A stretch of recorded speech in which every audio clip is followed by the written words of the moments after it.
Ron, thank you very much. 28,800 strong today at Mosaic Stadium. Fifth straight sellout for the Saskatchewan Roughriders. Greg Frere's in the booth today, and we're set to go on this one. And a couple of big stories here, including the return of Anthony Calvillo to the Montreal Alouette lineup, plus repercussions from last week's game between Saskatchewan and BC here at Mosaic Stadium. There was a melee, a fracas in the second quarter. All heck broke loose, as you know. Scott Schultz had his helmet removed, and there's a look at Anthony Calvillo warming up. So obviously, many storylines today, Greg, and Calvillo being back, one of them. Scott Gordon's going to play safety today for Saskatchewan as a result of last week, and Tristan Clovis letting Geroy Simon get behind. Let's talk about Gordon for a moment and what he brings to the Rough Rider lineup. Yeah, and unfortunately some inconsistent play by Tristan Clovis, but Scott Gordon is a fantastic player, and he's known for his big hits, but he's so much more than that. He's also a guy that's extremely quick, has good feet, and he plays the ball extremely well. He's going to make plays for you. So here's the play right here as Geroy Simon, late in the game with 34 seconds left, gets behind Tristan Clovis. As a result of that, at least partially as a result of that, Clovis not in the lineup today. Now, Scott Gordon's tough, and he likes to make the big hit. There is not a back in the league, though, that wants to see big number 33 of Montreal barreling through. Well, it's like these backs get bigger and bigger every year, Bruce, but Jared Payton has had a couple soft games over the last 2 weeks. He only averaged 3 yards a carry against Edmonton last week, and really it's due to that inconsistent performance of their offensive line. They have got to create space for Jared Payton this afternoon. Jared Payton, 6'1", 215. This is how he warms up before every game. Bit of an alley shuffle and a hook and a parry from big number 33. Now, Greg Freres, thank you very much in advance. You know I'm a huge Bruce Springsteen fan, and the boss is going to, actually, are we going to do game notes or get right to the coaches? There's a look at Jim Popp, and Jim Popp is set to go today. As you know, his Owls have lost 3 of their last 4. His first full season continues as head coach. And Ken Austin, his team has lost 3 straight. He told us yesterday they're not panicking here, but they need to do many things better as we get set for kickoff.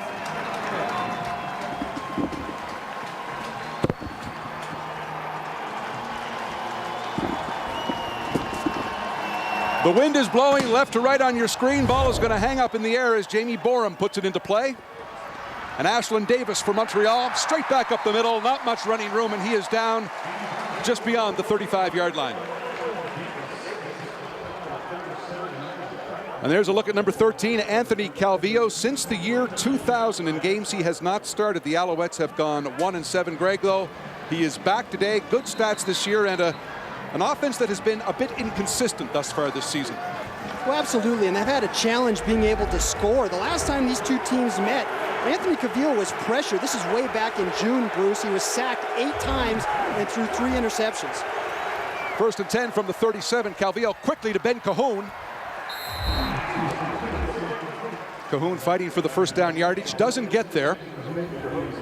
Well, surprised Ben Cahoon actually is in this lineup. He's battling with a hamstring. And only 1 catch last week. 1 catch for 8 yards.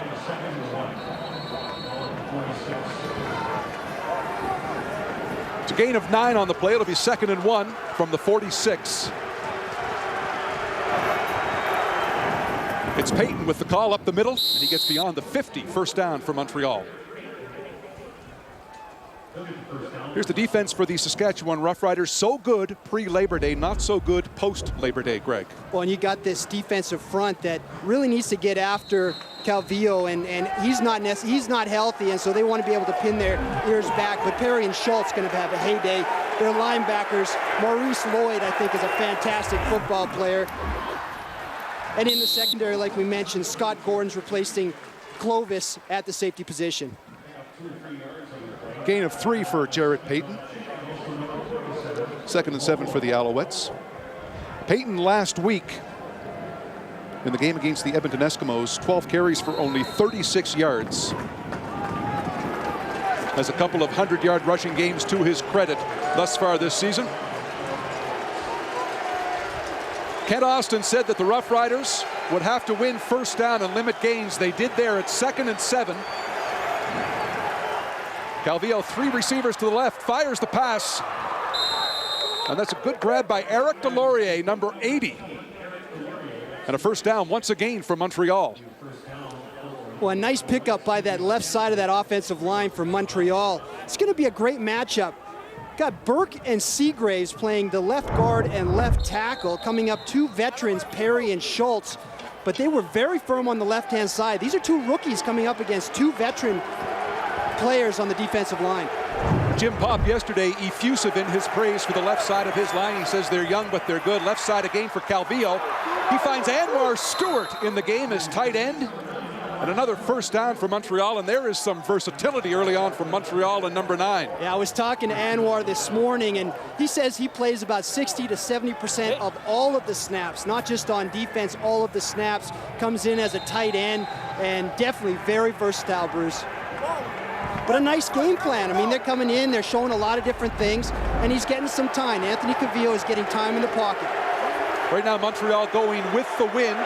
Calvillo's arm looks strong after the layoff. Straight up the middle for Payton. He fights for additional yardage. Good gain there. When they're getting some yardage there, right in the middle of that offensive line, getting a good push. You got Chu, Flory, Seagraves right in the middle, getting a very good push and getting some positive yards. He's got to get involved. He has got to get involved. Jarrett Payton has got to be a big part of this football game. Ball at the Saskatchewan 24-yard line. 2nd and 1. Payton behind Calvillo. Tries the right side of the line and lunges forward for another Montreal first down.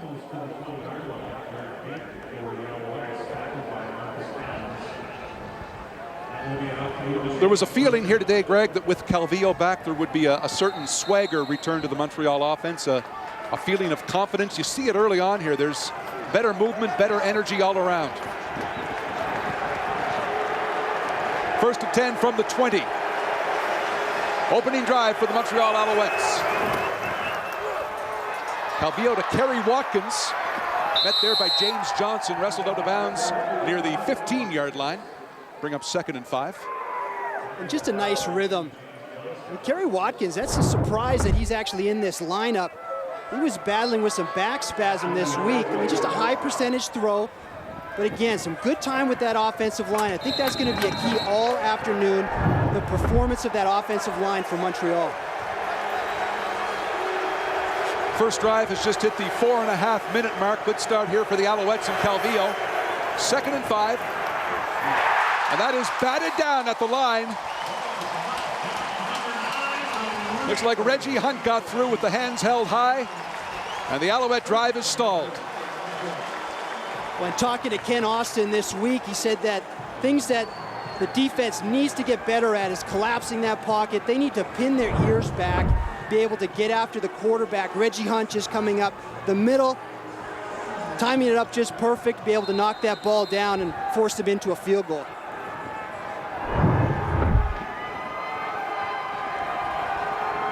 It'll be Damon Duval, concussed a week ago, back in the lineup from the 27. 5 of 6 between the 20 and 30 this year. Cahoon gets it down. And that is up and through. And an early lead for the Alouettes on the strength of the Duval field goal.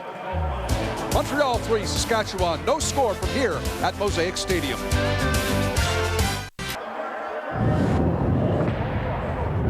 It's big. You know what? This is the third part of the season. You know, we have 6 games to go. We're in a position where we feel comfortable where we want to be. Now these last 6 games, and it's the first of the 6. So it's important that this game, we get started on the right foot, you know, especially after dropping 3 straight. You know, you want to get back on in that win column. Saskatchewan Roughrider quarterback Kerry Joseph speaking to us yesterday, talking about the start of the final third of this season. Roughriders begin a record of 7-5 through the first 12. Wes Cates from the left side. A gain of maybe 3 or 4 on the play. Well, Bruce, especially when you're getting into October, I mean, you want to be able to get some positive momentum with your team. You want to be able to get some consistency and some confidence. On the sidelines today, Mark Connolly. Thanks, Bruce. I'm here with Matt Dominguez, who's out of the game with an injury. And Matt, must be awfully frustrating when the Riders have lost 3 in a row and you watch from the sidelines. Yeah, you know, it's always tough when you lose, and you always want to be a part of it. So, you know, the guys, we got a pretty good game plan. I think that we're going to come out on top today. And the defense came up with a good stop there. Big ball here, though. I see it. Got him. Yep, that's right. That's right. Hey, you can't play us in man. Do not play us in man, because we'll exploit that every time. All right, Matt, thanks very much. Yep. Matt Dominguez, Saskatchewan Roughriders. Bruce. Well, you heard him say you can't play us in man, and Kent Austin yesterday had some great things to say about Andy Fantuz, who gets wide open here. Well, like he said, they caught Montreal in man-to-man coverage. They play a lot of that on first down, but Andy Fantuz has just been able to get himself a little bit of separation. Great throw by Kerry Joseph. Puts it only where Andy Fantuz can catch that football. 1st and 10 now from the 34. Cates in the backfield. 3 receivers to the right, 2 to the left. Joseph finds Fantuz again. He is brought down by Chip Cox, but a gain of close to 8 on the play. Got CFL Canadian of the Week, Andy Fantuz. I believe he's definitely a guy that needs to step up and lead on offense. Him and DJ Flick. He had a great game last week, 6 catches for 90 yards, caught a touchdown, but he definitely needs to make his presence felt this afternoon. And timely that we were speaking to Matt Dominguez moments ago, because Fantuz, in the absence of Dominguez, becomes that much more important. Fantuz, the native of Chatham, Ontario. 2 catches on this drive. Joseph has DJ Flick. Brought down by Randy Drew. That is close to the first down. Well, you hope he would take it up just a little bit further, just so that there's no question for the first down. Put 4 receivers to the wide side of the field. Montreal was playing zone, tried to flood it. Took an easy pass to DJ Flick, but is hoping that he would take that up a little bit further, and this drive ends up stalling. Roughriders about 2 yards short of the first down, so Fantuz will hold for Luka Kanji. This will come into the wind from the 38-yard line, and Kanji between the 30 and 40 this year. 7-4-9, but this one into a fairly strong wind from the northwest. Gets it up, and it's wide. Avon Colburn, number 6, has a chance to run it out, and does, back to the 10-yard line. So the Roughriders come away with no points on their opening drive here at Mosaic.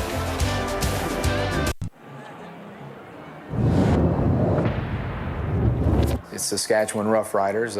They have the same problem as we do, you know, and we're both on losing streaks right now, and we both have good football teams. So it would be a shame for either team not to make the playoffs. We're good enough to be there and to vie for a Grey Cup. Alouettes and Jim Pop have lost 3 of their last 4. They start this drive on their own 10. Calvillo to Elijah Thurman. Stretches out just beyond the 15-yard line. 2nd and 5 now coming up for Montreal. When talking to Jim Pop, he was saying that, well, it's funny, he called it a muscle strain for Anthony Calvillo, which, talking to him earlier, Calvillo actually said it was a torn rotator cuff in his right shoulder, but you know what? He went, he did a strength test this week. Everything came out fine. He's throwing the ball with a lot of zip this afternoon. He also said he feels better than he has in a couple of years, that the training regimen, he learned a bit about his body, how to take care of it, and his arm's in great shape. 2nd and 5 now. Batted down again this time. Fred Perry in tight. The great defender for the Roughriders, making life miserable on that play for Anthony Calvillo. You see the game plan for Saskatchewan on 2nd down. They're bringing some pressure. Scott Gordon, number 26, comes up the middle, but that frees up Fred Perry because of messes up their blocking scheme for the offensive line from Montreal. Fred Perry's got to be more active. He was silenced, I thought, last week by Rob Murphy of BC. He needs to be active again. There is Duval punting with the wind. Corey Holmes is back. Picks it up at his 33. Has a block or 2. And Holmes is up past his 50. Good field position here for the Riders. A kick of 62 and a return of 18 for Corey Holmes. 6:02 left in quarter number 1. Kerry Joseph 3 for 3 for 46 yards on his first drive, and here's his offense. Well, and Kerry had a pretty good game last week. 2 touchdowns throwing the ball, 2 touchdowns running the ball, unfortunately a losing cause against BC. It's receiving core. I thought Andy Fantuz and DJ Flick, those are 2 guys that got to step up and lead on this offensive unit, and a very consistent group on this offensive line. Gene Mikowski playing his 214th career game. This is Corey Holmes trying to bounce to the outside. Gain of about 4, and Kent Austin saying yesterday he really wants to try to get more out of Corey Holmes. Yeah, he's been here long enough to be able to understand that offensive playbook a lot better, but again, he did say that he didn't want to overtax him because the #1 priority in getting him here to Regina is to be able to return kicks, and you don't want to use him too much to the point where he's getting tired. Corey Holmes, the 2-time CFL All-Star, takes a seat, gets a breather. Flick and Fantuz on the move for the Roughriders. Joseph sets. That is complete to Fantuz. Another catch. Good move. And he is forced out at the Montreal 34. Good start to the game for Andy Fantuz. Well, Andy Fantuz, again, had a great game last week. He was actually taken off the roster, out of his starting lineup early on in the season because he just wasn't playing very well. He was dropping a lot of balls, and he responded well. Ken Austin has brought him back on, got him back into the starting lineup. In the last 2-3 weeks, he has come up with some clutch catches for the Saskatchewan Roughriders. Kent Austin saying yesterday that in terms of understanding time and space and how to get open, Fantuz is as good as any second-year player he's ever seen. 1st and 10 from the 34. Joseph the pump has Wes Cates open. Cates 1-on-3. Gets it down to the Montreal 32.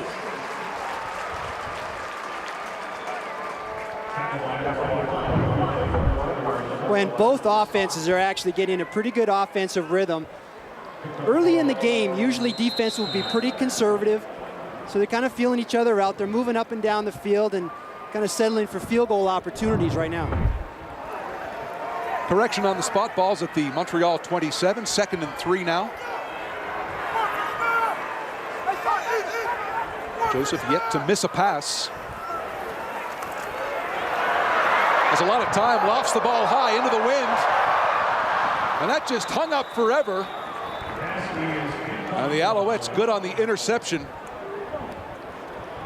And that is the strong safety, Matthew Prue, the native of Plaster Rock, New Brunswick. When Kerry Joseph tries to put some touch on this, but going into the wind, this is actually a stiffer wind than I think that he realized. Just gets hung up in that wind, and Prue comes down. 2nd interception. He got an interception last week against Edmonton, but that's easy pickings right there. Prue faced a lot of criticism a couple of weeks back in the game versus Edmonton when Jason Tucker scored early, and Jim Popp said, be patient, the kid's coming back off of injury. And Prue obviously is finding his legs. Montreal now deep with the wind at their 9.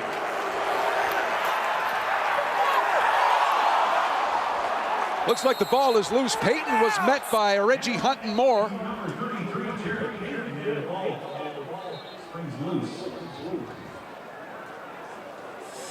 Dave Mudge, last man down, and he has it.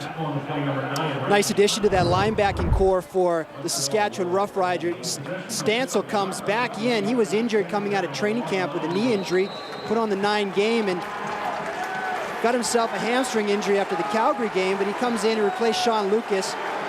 But you're going to see the linebackers for Saskatchewan very active, and they're lucky for Montreal to be able to get that ball back. Gain of 1 on the play, 2nd and 9 for Calvillo. And he is flushed out. Pressure. Has Thurman open. Actually, 2 men open. Catch is made. Ben Cahoon there as well. Jump ball between 2 teammates, and the bigger guy got it, Greg. Yeah, you got Anthony Cavillo using that fantastic speed he's so well known for. He buys some time, gets out of the pocket. You're seeing some pressure by Saskatchewan, but look at the fleet of foot. Anthony Cavillo getting to the sidelines, buys himself some time, but you got 2 Alouettes in one spot. Not often the case, shouldn't be that way, but nice play on the ball by Elijah Thurman. Hasn't played in 3 weeks, so the legs are fresh. Calvillo on the rollout. 1st and 10 now from the 45. Looking this time for Kerry Watkins. And that ball carried by the wind beyond Tad Cornegay.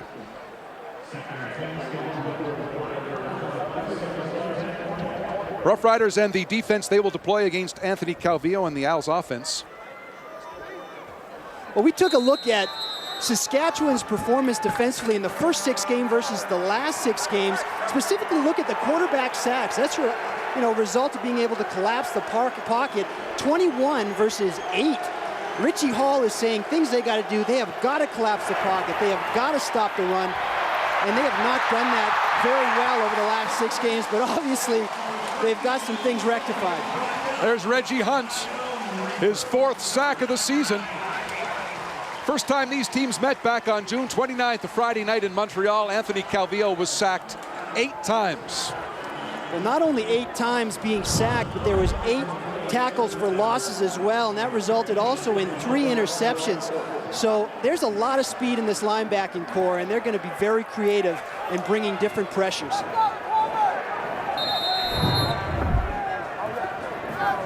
Reggie Hunt with the sack. 1:41 to go in the opening quarter. Damon Duval back to punt again, and Corey Holmes to receive. Another ball that is launched deep and carried by the wind through the end zone. That'll be a single point for the Alouettes as they go ahead by 4. A kick of 90.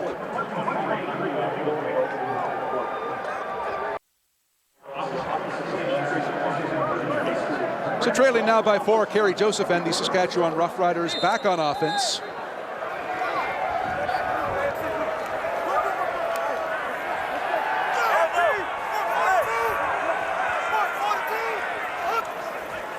Joseph, everybody in motion here. And that ball is through the hands of Khalil Hill.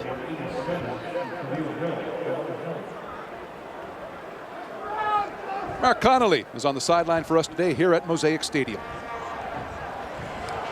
Bruce, I'm down here with Bob Poley, Saskatchewan Roughriders alumni. And Bob, after what the Riders have gone through the past 3 games, what has the fan reaction been like to the losing streak? Well, I think it's okay. Obviously they're sold out to the stadium again, but yeah, there's a few people that are concerned. But 3-game losing streak, it is a concern. But I know Ken Austin's got this crew playing pretty well football, and the whole organization seems to be on the upswing. And there they go, that's for sure. And now, still high hopes that this team could finish in first place. Can they challenge BC? Well, not out of reach for sure. BC is only 3 points ahead, but definitely they want a home playoff game. It's such a nice advantage, and but to host a home game and to be first place would be the cream of the whole thing. But they're looking for a home playoff game and to get in there and make a difference in the playoffs. All right, Bob, thanks a lot. Thank you. Bob Poley, who's the Saskatchewan Roughriders alumni. Bruce? Thank you, Mark. Kerry Joseph obviously showing off one of his true strengths, the ability to run with the football. He's the only 1,000-yard rusher, former 1,000-yard rusher on the Rough Rider team. Little option play. The fake and the pass to Corey Grant along the sidelines, complete. And a first down for the Rough Riders. Well, this is going to be interesting how much we see both Corey Holmes and Wes Cates on the field at the same time. Wes Cates goes to the weak side of the field or short side of the field, and then Corey Holmes sneaks underneath, looking like trying to be a shovel pass, and the option to Corey Grant was more available. So good decision by Kerry Joseph. Corey Grant began this game only 18 yards shy of 4,000 receiving yards in his career. Good chunk of it made up right there. Joseph now 1st and 10 from the 46. Looking there for Mike Washington. And he was covered well by Chip Cox. Pass falls incomplete. Marcus Stell in there on the coverage as well. And that's the final play of the first quarter. Alouettes by 4 on a windy day at Mosaic Stadium.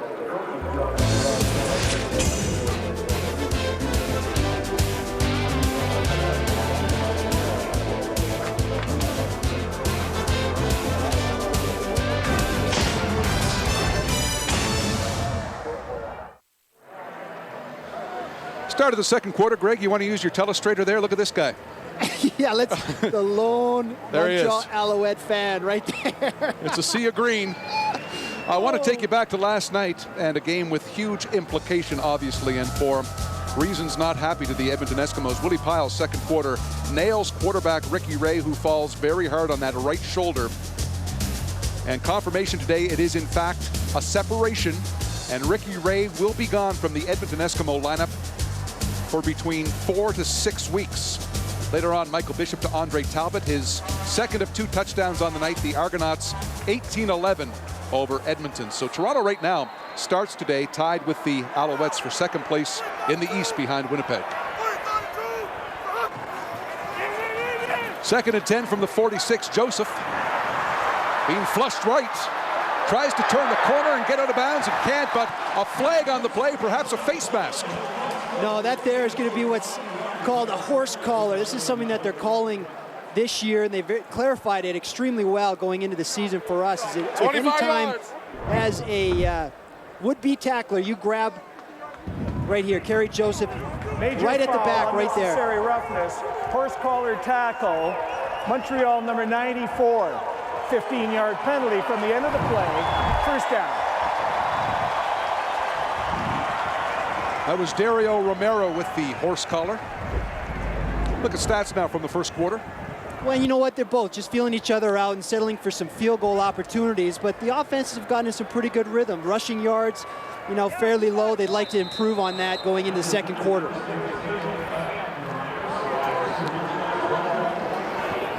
The turnover from Kerry Joseph, the pass that was intercepted, intended for Andy Fantuz, a big play in that first quarter. Joseph now, though, with the win. 1st and 10 from the 24 after the penalty. Westgate's left side ball is loose. It was at the feet of the Roughriders, but the team in green didn't see it. Montreal says they have it. And that is confirmed by the referee. Bruce, turnovers will kill you. Turnovers will kill you, and Westgate just gets a good pop on him. The ball comes loose. It's like the safety. Pruill comes off the edge, makes the hit. And Devon Claybrooks is there with the fumble recovery for Montreal. So 2 Saskatchewan drives now stalled by turnovers. The first an interception, now a fumble from Westgate's. The Alouettes 1st and 10 from their 17. Jared Payton. Not a ton of room up the middle. Still, though, a gain of 3 or 4 for number 33. Well, they were saying that, talking to the Montreal team this week, that this offensive line has got to get more aggressive with their first step. What I mean by that, there's been so many years where you've seen Anthony Cavillo in the shotgun, and it's been all pass, and so they've gotten habits where it's more of a passive pass protect step on their first step rather than firing off. They haven't moved people off the line of scrimmage very well, so they need to get more of that from this offensive line. 5 yards to go for a first down for Calvillo in Montreal. Pass there for Elijah Thurman. Needed to get to around the 28-yard line. Don't think he did. Nice defensive play by TJ Stansel, who, as we mentioned earlier, has struggled with the injury bug this season, the knee and the hamstring. The last time he was in against Calgary, he had 9 tackles and an interception. This guy flies sideline to sideline, and it's a great opportunity to be able to go over there and be able to keep getting the first down. They're about a yard short. They're crashing the backside end. So Damon Duval, who leads the CFL with an average of 47.5 yards per punt, will struggle to keep the average up here into this wind. Good kick, though. Driving Corey Holmes back. Tries to make the Willie Mays sort of play and is brought down at his 32. A kick of 51 and no return from Holmes. The Alouettes continue to lead by 4.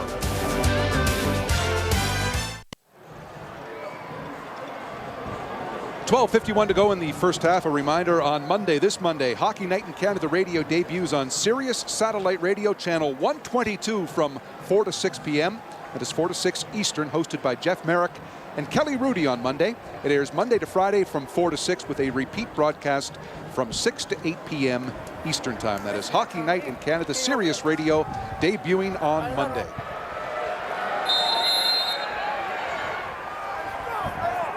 First and 10 for Kerry Joseph and the Roughriders from their own 33. Joseph to Fantuz. And that ball is dropped. Nice aggressive call on incomplete. So we always like to hear is called the bang bang play.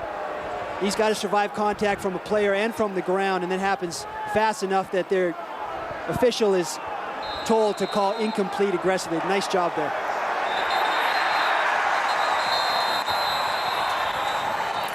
Looks like we got a challenge flag. Yeah, Kent Austin has thrown his flag. Wants to have that reviewed. 16 seconds on the 20-second clock. What did you see? He caught the ball, turned, got hit, and the ball fell. Bang bang. Okay, it's a bang bang. Okay.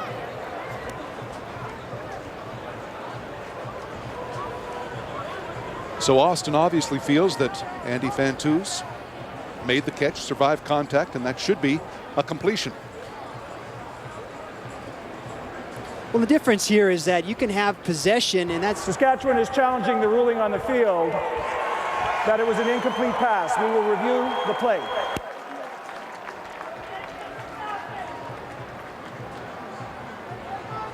So referee Bud Steen will head under the hood. And you were saying about incomplete passes. Yeah, the way it's explained is that there's a difference between possession and completion. You can have possession of the ball, and it's not a completion until you survive contact from a player and from the ground. And right there you can see that did not keep possession after contact from really both of them, but the initial contact popped the ball out, and then obviously it's down as he hits the ground. So that, to me, is an incompletion.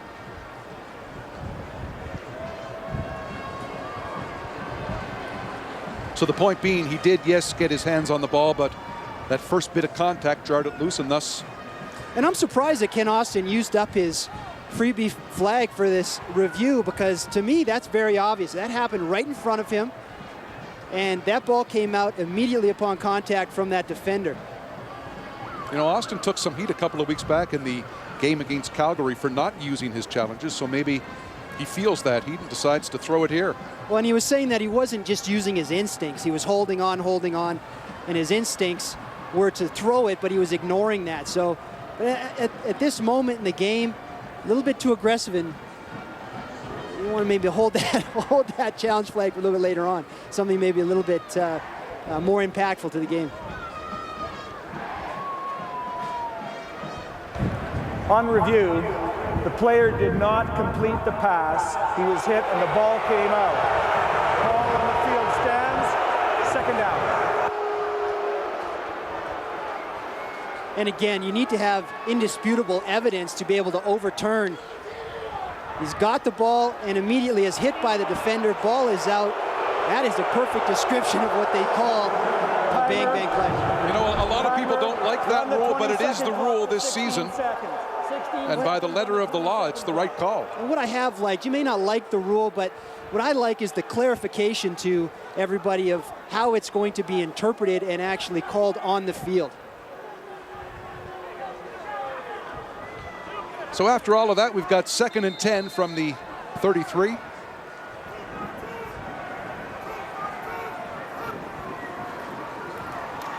Joseph looking left. As a man open, catch is made by Wes Cates, but that will be short of the first down, and Jamie Borum will be forced to punt for the Roughriders.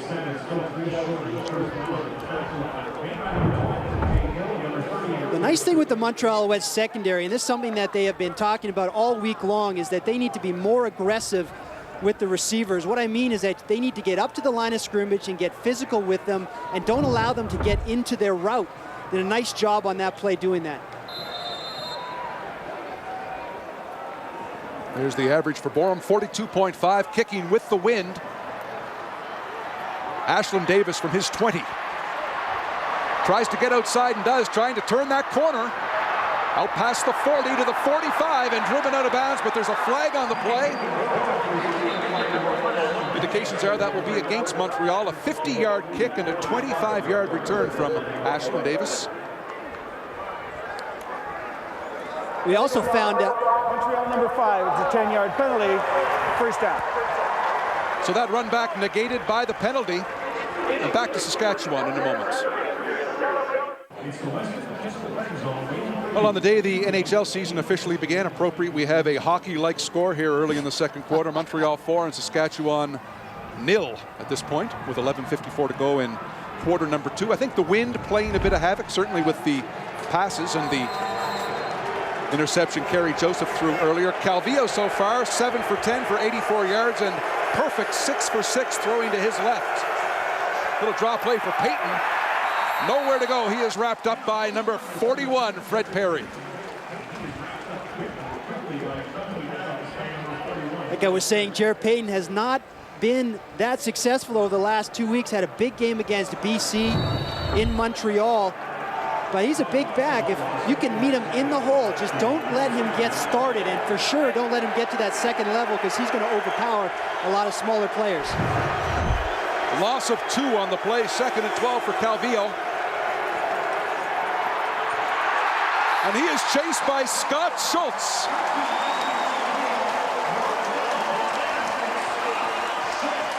Scott Schultz playing today in career CFL game number 100, has his 3rd sack of the year. Well, this Saskatchewan defense definitely looks like they have turned the corner, a lot more like the 6 games to begin the season as opposed to the 6 games later. And Scott Schultz, a good push from the middle. I mean, this offensive line for Montreal gave up 6 sacks last week, and like we've mentioned a few times, 8 sacks to this same Saskatchewan team way back in June.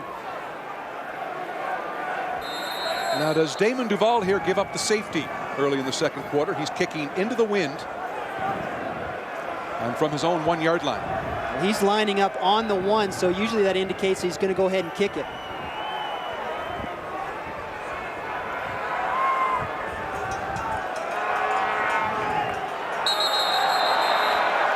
Anwar Stewart moved. And basically what they're doing is they're just going to take the penalty and push them back a little bit further so that Duval can get himself easily with 15 yards. Is usually the distance that the punter will line up easily into the end zone, and so you'd anticipate that he'll take procedure. Montreal number 9, 5-yard penalty, repeat 3rd down. And he'll just take the safety now. Anwar's, it's a quick jump, but I'm thinking that's probably a little bit premeditated. He wanted to make that obvious, I think, and he did. Duval will take a look and take a bit of time off the clock, and he will exit stage right and give up the safety. So the Roughriders on the board, 4-2 here in the 2nd quarter, 10:34 to go at Mosaic.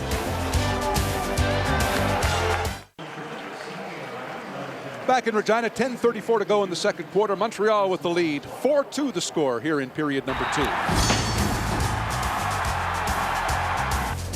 Keeping that hockey theme going here. You have a chance, by the way, to log on to cbc.ca and vote for your choice as Warrior of the Game. Anthony Calvillo back today, 7 for 10 thus far. You log on to cbcsports.ca/CFL and make your pick, and we will announce the winner in the 4th quarter. It is the Warrior of the Game, brought to you by GMC. And after the safety, Duval with the kickoff to Corey Holmes. Takes a bounce and leaks out at the 18-yard line, and the flag goes up. Illegal kickoff out of bounds. Montreal 15, 1st down on the 45. And you know, that's the last thing that you want, is to have it go out of bounds, because automatically gives Saskatchewan great field position, getting close to that 50-yard line. You know, amazing, Duval is even, I think, in the game and kicking as well as he is today. He took such a shot last week and actually came back in that game, which was amazing.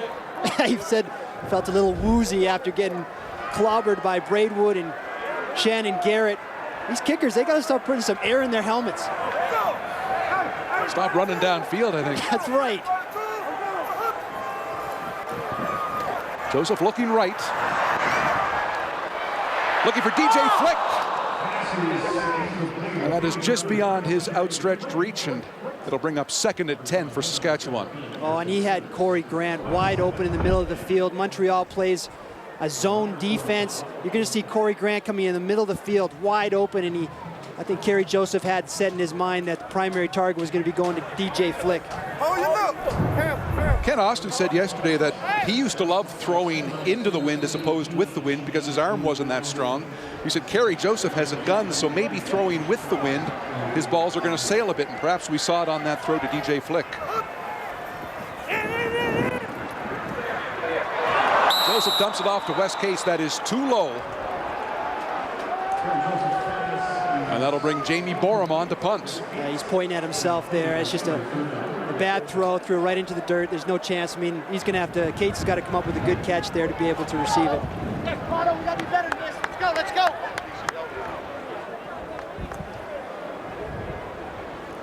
Let's point out an interesting tidbit right now. Jocelyn Fournette, the regular long snapper for Saskatchewan, is sick. Jeremy O'Day is doing the long snapping. And he's doing okay. Ashlyn Davis with the drop, picks it back up.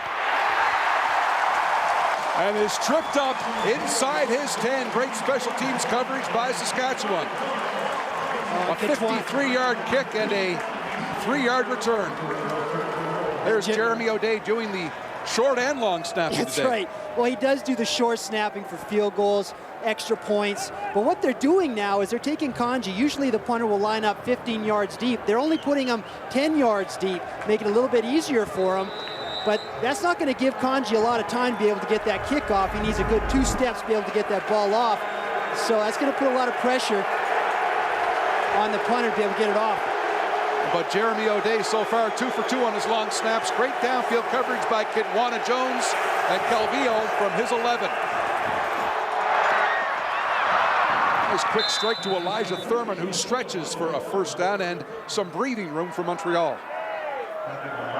And you can tell it just makes a world of difference being able, and nothing against Brady. He came in a tough situation. He did have his first good game throwing for 300 yards against a very good BC Lions team, but Anthony Calvillo brings a lot of confidence to that position, obviously a veteran, and he's executing a good offensive game plan right now against a very motivated and aggressive defense, Saskatchewan Roughriders.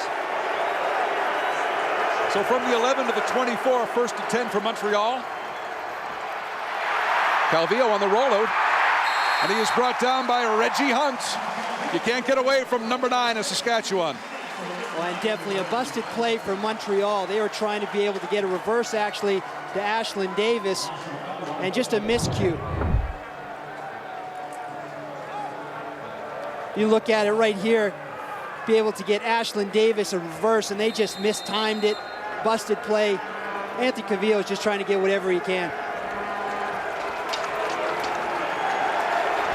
So a loss of 3 on the play. 2nd and 13 from the 21.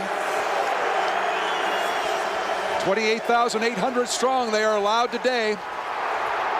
Calvillo to his right. The pass to Ben Cahoon is high. And the Roughriders should wind up here again with good field position. Stancil on the coverage again. I'm surprised. Ben Cahoon has been really banged up over the last couple weeks. He's battling with a hamstring injury right now. Took a shot to the ribs earlier on. He's duct taped. He's on the field. He's a warrior for you. And he almost came down with that grab a little bit too high for him. So Duvall this time from his 6 or 7.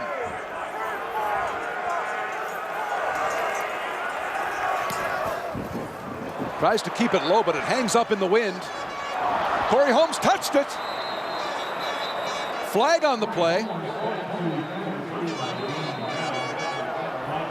They'll come back to sort this out. There is a flag on the play and a question of possession here in Saskatchewan.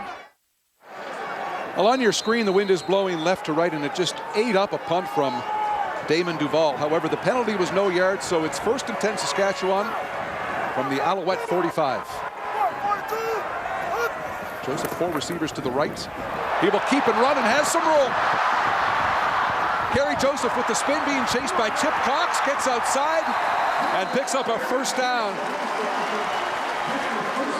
There was a question about a contusion in his leg a couple of weeks back. He hadn't run much, but he looked good here.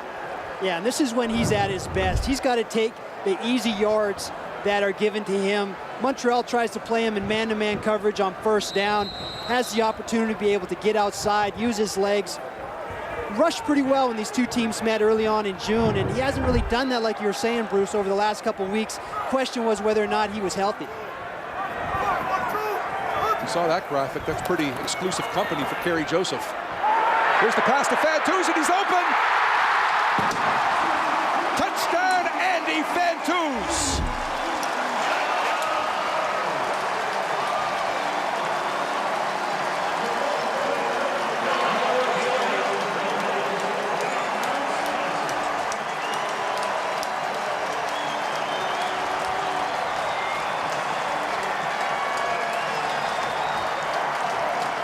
Three-yard pass and catch. Andy Fantouz with the touchdown, and here's a look.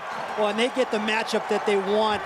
Andy Fantouz is being chased by a linebacker, Strickland, and you're going to take that every time. But you get man-to-man coverage. They've burned them a couple times already in this game.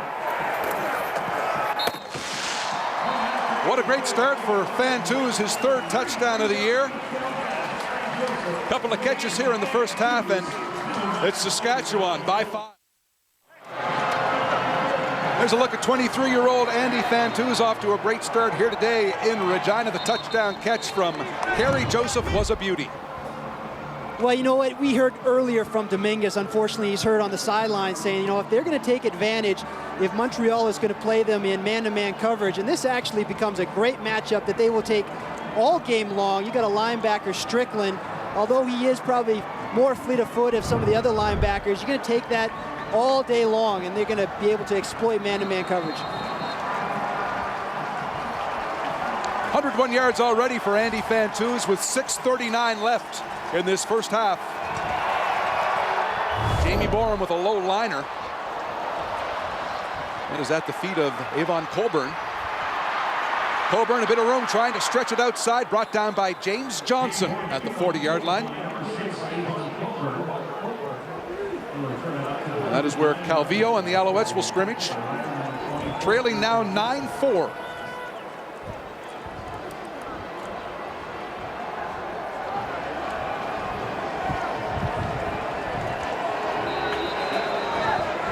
Anthony Calvillo in his career in 18 career games versus Saskatchewan. 28 touchdown passes, none thus far today. And working against a wind that is stiffening from the northwest, close now to 50 kilometers an hour. Thurman with the catch. And he is brought down by Rontarius Robinson. Like you said, Bruce, this wind has really picked up late in the second quarter, and it's definitely going to test that shoulder and how healthy it is for Anthony Calvillo, because he's going to have to really put some zip on the ball. You see the flags getting a workout here at Mosaic Stadium. It is strong, and right now it's right in the face of Anthony Calvillo. 2nd and 5. Tries to gun that across the middle. It's behind Ben Cahoon.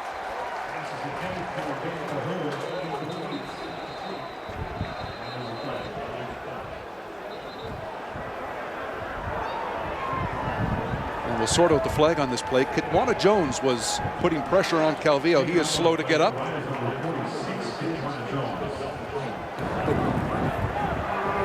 Procedure, illegal formation, Montreal.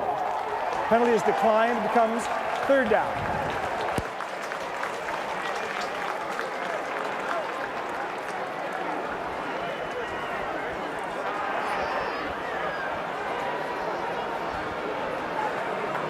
So Anthony Calvillo, in his first game back in 3 weeks since suffering the shoulder injury August 31st in the loss in BC to the Lions, facing a stiff wind and a stiff Saskatchewan defense here in Regina. And Damon Duval will kick from his 30. Gets a low one off and angles that away from Corey Holmes. Holmes picks it up at the 26. Flag on the play. Alouettes will be called for no yards on that. A kick of 40 and no yards on the return.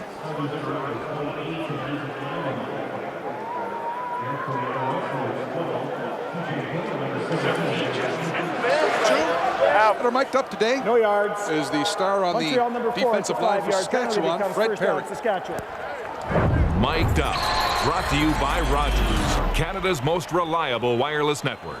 It's going to be a fine game. I can tell already. Hey! Hey! Let's go!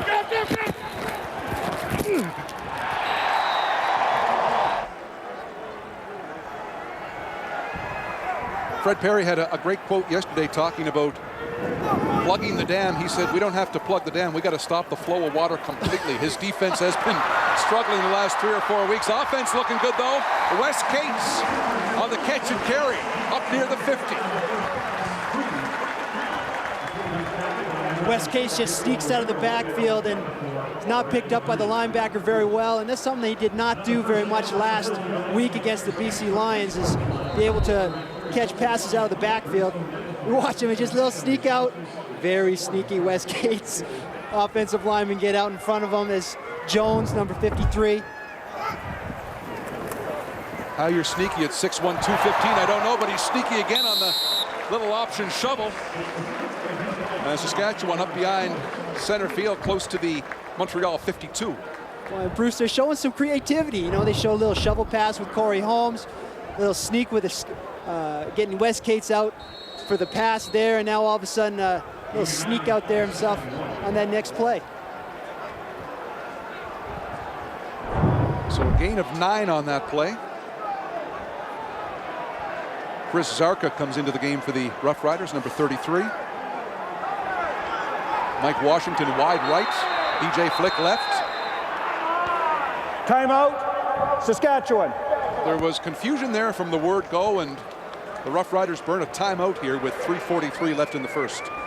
When DJ Flick was screaming over to Mike Washington because he had actually lined up offside, and so good heads-up play by the Roughriders to call the timeout instead of taking the penalty.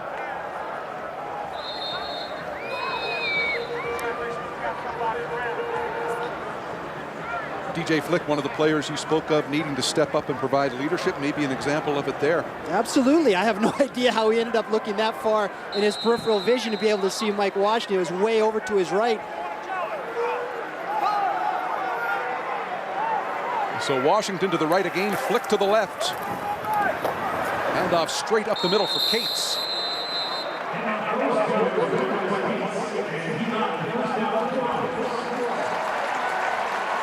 Gary Joseph with a lot of weapons at his disposal, and he spoke about all of those options yesterday. They got some guys out there. If they want to go man coverage, we have a scheme ready for them. And basically, every guy that's out there, you know what? If they go man coverage, I have all the confidence in every guy that we line up out there that, you know what, I can just put the ball in the right place and they're going to make the play. He certainly did that with Andy Fantuz. That pass, however, across the middle to Fantuz is low, a skipper. And that'll bring up 2nd and 10. Well, you love it when a guy can talk the talk, but they have definitely walked the walk here this afternoon. This ball getting a little bit too low for Andy Fantuz to be able to get his fingers under it.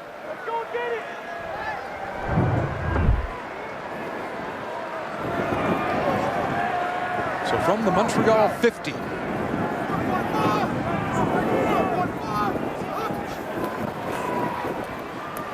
Joseph to his right. That is complete to DJ Flick. And that's a first down for the Roughriders down to the Alouettes 34. When DJ Flick is one of those receivers that really needs to step up, like you said, Bruce, and they need some leadership. DJ Flick, Andy Fantuz having a great afternoon. Riders by 5 in Regina. Well, 28,800 on hand today at Mosaic Stadium, most in full Rider regalia. 1st and 10 on the 34. Joseph and the Rough Rider offense starting to find some stride here with the wind. Joseph going deep for DJ Flick. That is just beyond his reach. Again, perhaps carried a bit too far by that strong northwesterly wind. Well, number 24, Drew, does a great job of just pushing him into the middle of the field. DJ Flick wants to run a corner route, so that's taking it to the outside of the end zone, but he pushes him so far in that it's just not able to complete his route. Nice defensive play, but what I think is probably the best halfback they have for the Montreal Alouettes secondary. Randy Drew at 5'9", 180, just a rookie, 25 years of age, matching up well there against DJ Flick.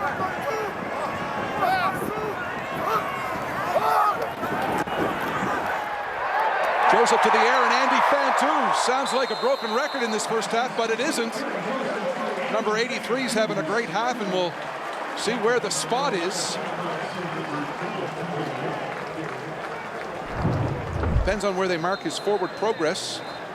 Well, and Saskatchewan will take this all day long. Montreal drops into a zone, but way too soft. They need to be able to tighten that up, knowing what the yardage is to be able to get a first down. They back off so far that he's just able to push to the first down marker, turn around. Great timing with Kerry Joseph to get to Andy Fantous. It's a good spot for the Roughriders. First down from the 24. Well, and that's a great example, Bruce, of what Ken also was saying about Andy Fantous. He's got such a great awareness of where he is on the field. Time and space is a great awareness for him. He knew where that first down marker was. He drives for it, gets the first down. Well, the Canadian Player of the Week, 6 catches for 90 yards a week ago, picking up where he left off. 5 catches and 111 yards already in the first half for the Chatham, Ontario native. Joseph swing pat to DJ Flick. He's got great speed towards the corner, angled off by Randy Drew. But DJ Flick takes it down to the 6-yard line of Montreal. But DJ Flick, he lines up in the backfield. They release Wes Cates out of the backfield, leaving him still in the backfield, being DJ Flick. There's a mix-up for assignment for the Montreal Alouettes. Obviously gets some open space off to the side, gets some great positive yards, threatening to score here. Those 8 TDs, receiving TDs, lead the Canadian Football League. Flick now to the left. Corey Grant, wide right. Joseph looks left, into the corner, up high. Chip Cox is there, and tipped into the hands of DJ Flick.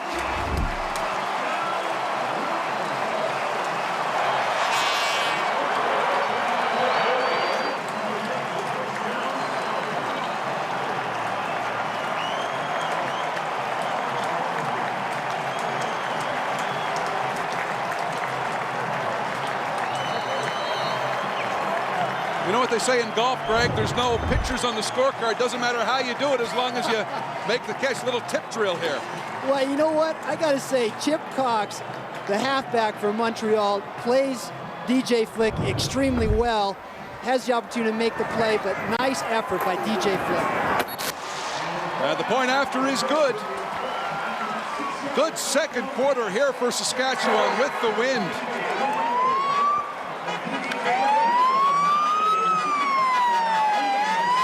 DJ Flick, we mentioned, had 8 touchdowns coming in. Here's TD number 9 to lead the Canadian Football League. And as you can see, great opportunity to be able to have Cox come up with a nice interception, but DJ Flick stays with the ball. He keeps his eyes on the ball, comes down with the catch, catching him back again in man-to-man coverage. It's going to really hurt Montreal. They may have to go to more zone coverage to be able to play against the Saskatchewan receivers. There's a look at the drive, 8 plays and 78 yards. Kerry Joseph obviously has enjoyed going with the wind as opposed to against. Chip Cox in a bit of a ladder saying, how did that happen?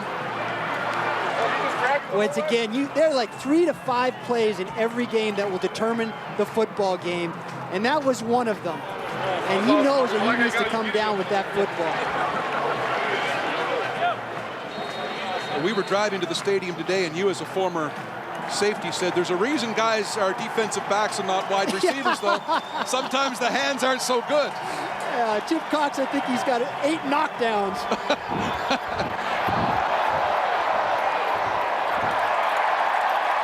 Jamie Borum through the end zone. Avon Coburn lets it go. Saskatchewan has done a nice job in this second quarter, really taking advantage of that wind that picked up. It became really a strong wind in the second quarter. Mark Connolly on the sidelines. I've been talking to the kickers and the quarterbacks about the win here at the stadium, and Luca Conji was telling me this is the worst he's seen it on an afternoon. It can usually diminishes at night, but in the afternoon, this is the worst he's seen it. Jamie Bourne just called it ridiculous, and the quarterbacks aren't having any fun with it either. They say it's very tough, especially on the long balls. We've seen a few float, but the kickers have really had a tough time. Well, the QB is certainly not having fun going right to left on your screen, as is Calvillo here.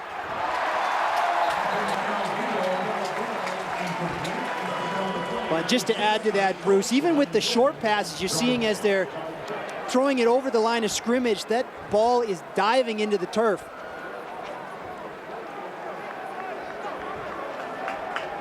Speaking to Calvillo this morning, he said there are some passes in a wind like this, he just simply won't try. He tends to throw a ball that dips anyway, and the wind just accentuates that. 2nd and 10 from the 25. Tries to find Cahoon over the middle, and Cahoon says he was interfered with. There is a flag on the play. I think Cahoon got grabbed a little bit.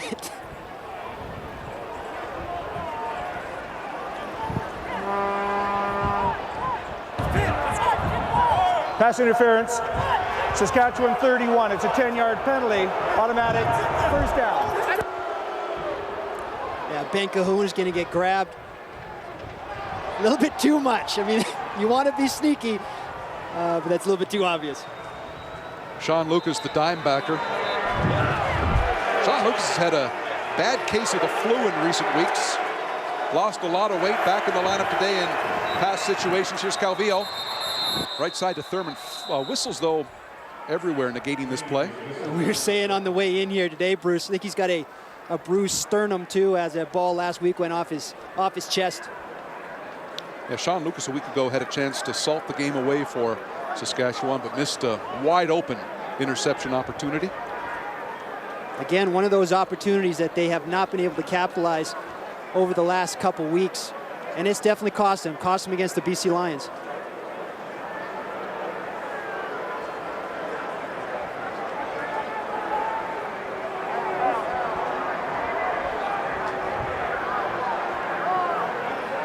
Here's referee Bud Steen trying to sort this out.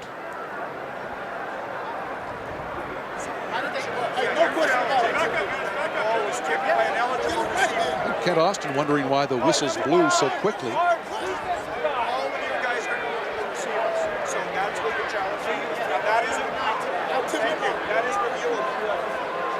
Okay, we understand now that Kent Austin did throw his challenge flag.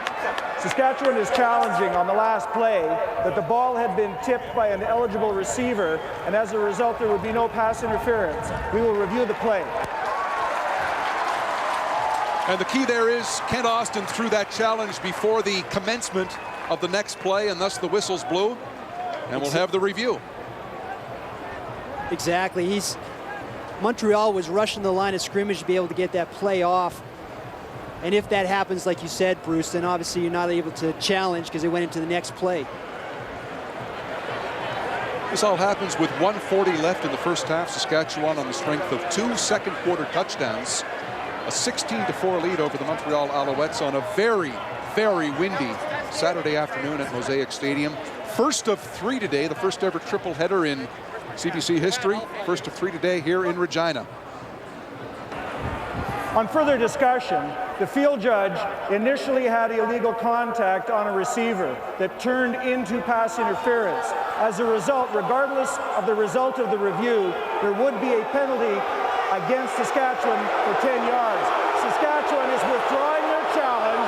They have one challenge remaining, and it is first down, Montreal. You need a law degree to be able to understand what he just said. So with booze cascading down, Bud Steen goes through the whole spiel. Well, this here is the interference on Lucas. But they're believing that Hunt came and he tipped the ball at the line of scrimmage. But he's saying the contact came before the tip, so the challenge wouldn't matter anyway. So after completion all, there to yeah, go right ahead, Greg. So after all of the explanation, when he went over and talked to Ken Austin, yeah, I don't think I want to really throw that challenge anyway.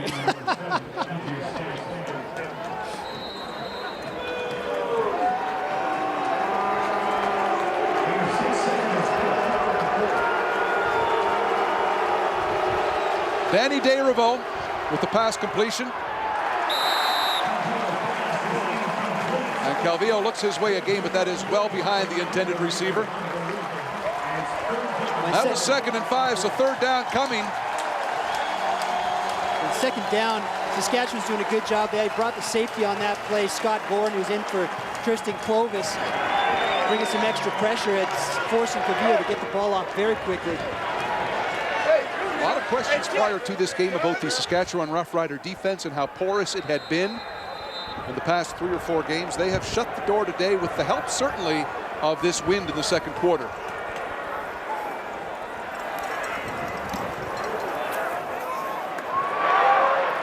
Duval with a good kick, all things considered. Corey Holmes on the return, flag on the play, and he is brought down just outside the 40, maybe at the 42-yard line.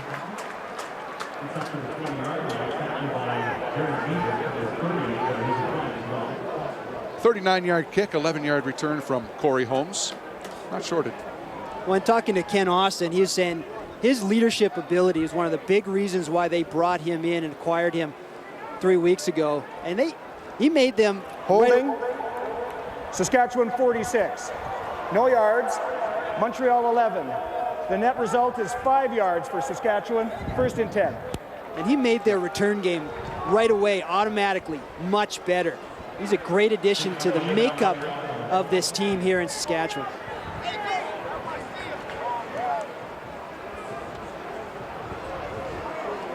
Injured Alouette on the field.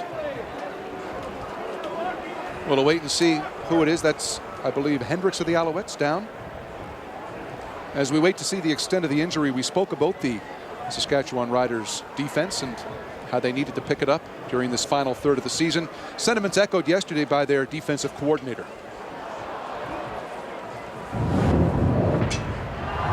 "18 games is a long season, and teams are going to struggle here and there. And this is our struggling point. But at some point in time, we got to pick ourselves up. And there's no greater time than this week against Montreal."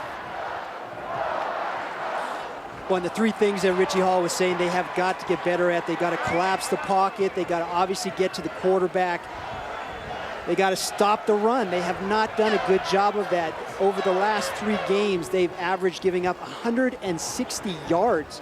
And they got to be better tacklers. They have not tackled well over the last month of play.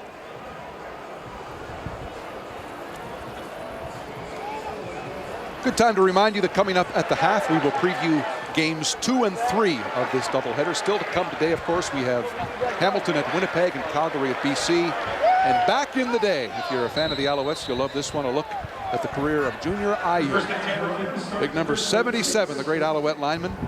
That is all coming up at the half as the CFL on CBC continues. 1st and 10 on the 36. Kerry Joseph, a minute 13 to try to put some more points on the board in what has been a productive 2nd quarter for the team in green.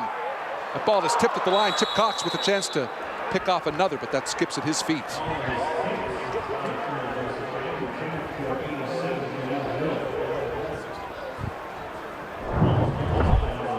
Right in the middle of your screen, you're going to see the hands get up.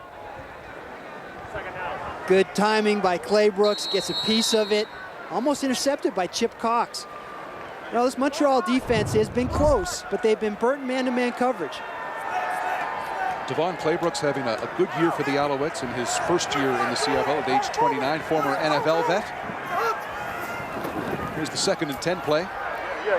Joseph to Wes Cates, needs to pick up 3 or 4 more. Breaks a tackle, and he's going to do it.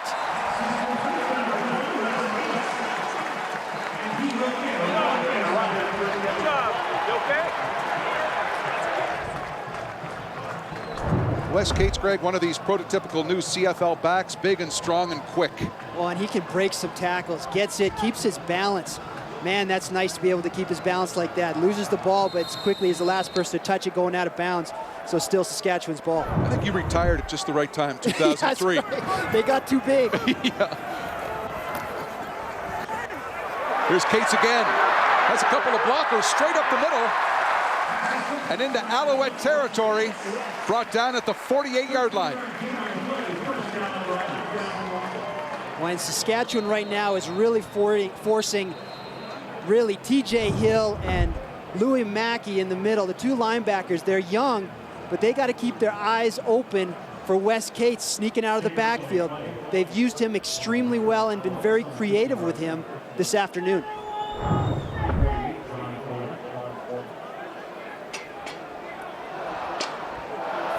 This could be a huge loss for the Alouettes. That is their outstanding defensive lineman, John Bowman, who was able to chase down Wes Cates.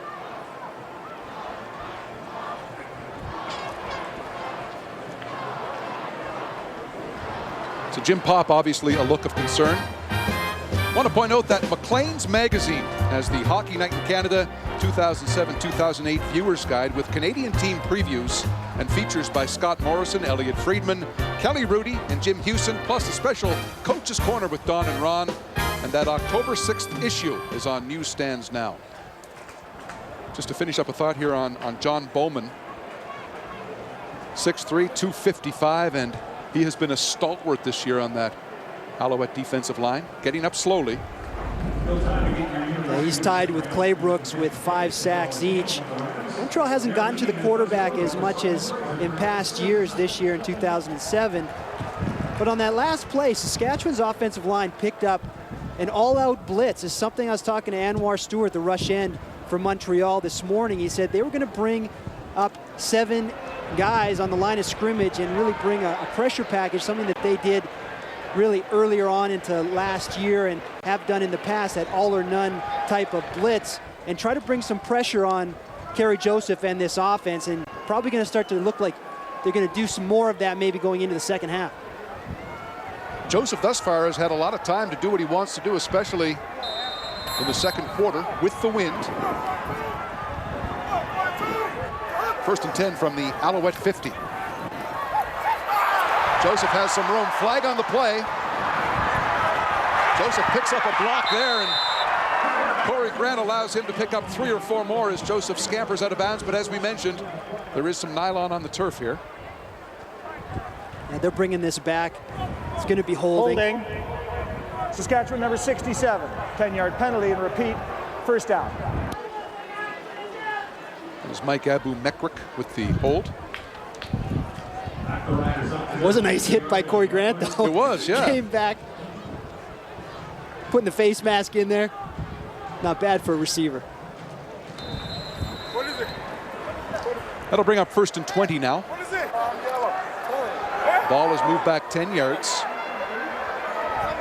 30 seconds to go in the first half.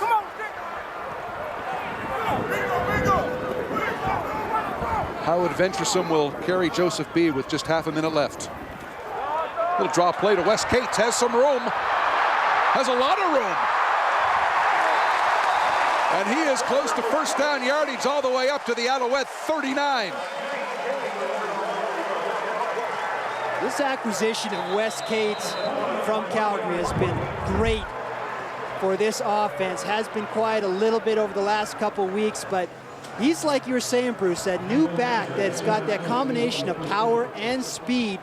Speed to get through that first wave, through that line of scrimmage, and then get into the secondary where there's some smaller people, and the power just to overpower some of the defensive backs. And what a break for Wes Cates as well, because as big and as good and as fast as he is, Joffrey Reynolds is in Calgary, and he's a tough guy to unseat. So Wes Cates getting a lot of action and playing time here in Saskatchewan. You can see there that about a foot short, maybe 6 inches to a foot of this first down.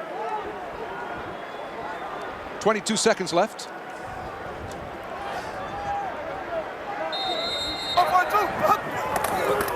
And Joseph straight ahead behind the right side of his line, picks up the first down. And the clock stops with 18 seconds left. Definitely down to some clock management. 17 seconds left on the clock. And it's ticking. Roughriders got to move. One more play and maybe a field goal. Clock down to 5. Joseph has to get out of bounds. And he does with 2 on the clock. That was classic, Bruce. As he was trying to get out of bounds, you saw him. He's looking at the score clock. How much time do I have left? Gets out of bounds with 2 seconds left. Obviously wants to get rid of the ball quickly as he only had 17 seconds. But watch him. He's looking up at the score clock. How much time do I got to get out of bounds. 2 seconds. Now they're kicking with the wind. Definitely a makeable kick. Kanji missed one earlier in the first quarter. This one will be from the 41-yard line. Between the 40 and 50 this year, Kanji is 5 for 9. Van Toos with the hold.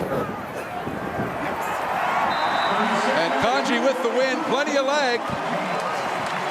And 3 more points added on for the Roughriders late here in the second half. And the gun has gone. Saskatchewan with a solid second quarter. 19-4 is their lead. Here's Mark with the Roughriders head man. Thanks very much, Bruce. And Coach, very good second quarter. What was the difference for your team? Well, we didn't turn the football over. You know, we had two turnovers in scoring territory offensively and a missed field goal. Defense played great when they had the win, so really proud of them, and we're collapsing the pocket on the quarterback. How tough is this wind out here for both the kickers and the quarterbacks? It's pretty tough right now. It's tough fielding the ball as well, as you've seen. All right, best luck in the second half. Thank you very much. Ken Austin, the Saskatchewan Roughriders with the 19-4 lead here at Mosaic Field, Bruce. Mark, thank you very much. There is the score of the margin, 15. Back with the halftime show in just a moment.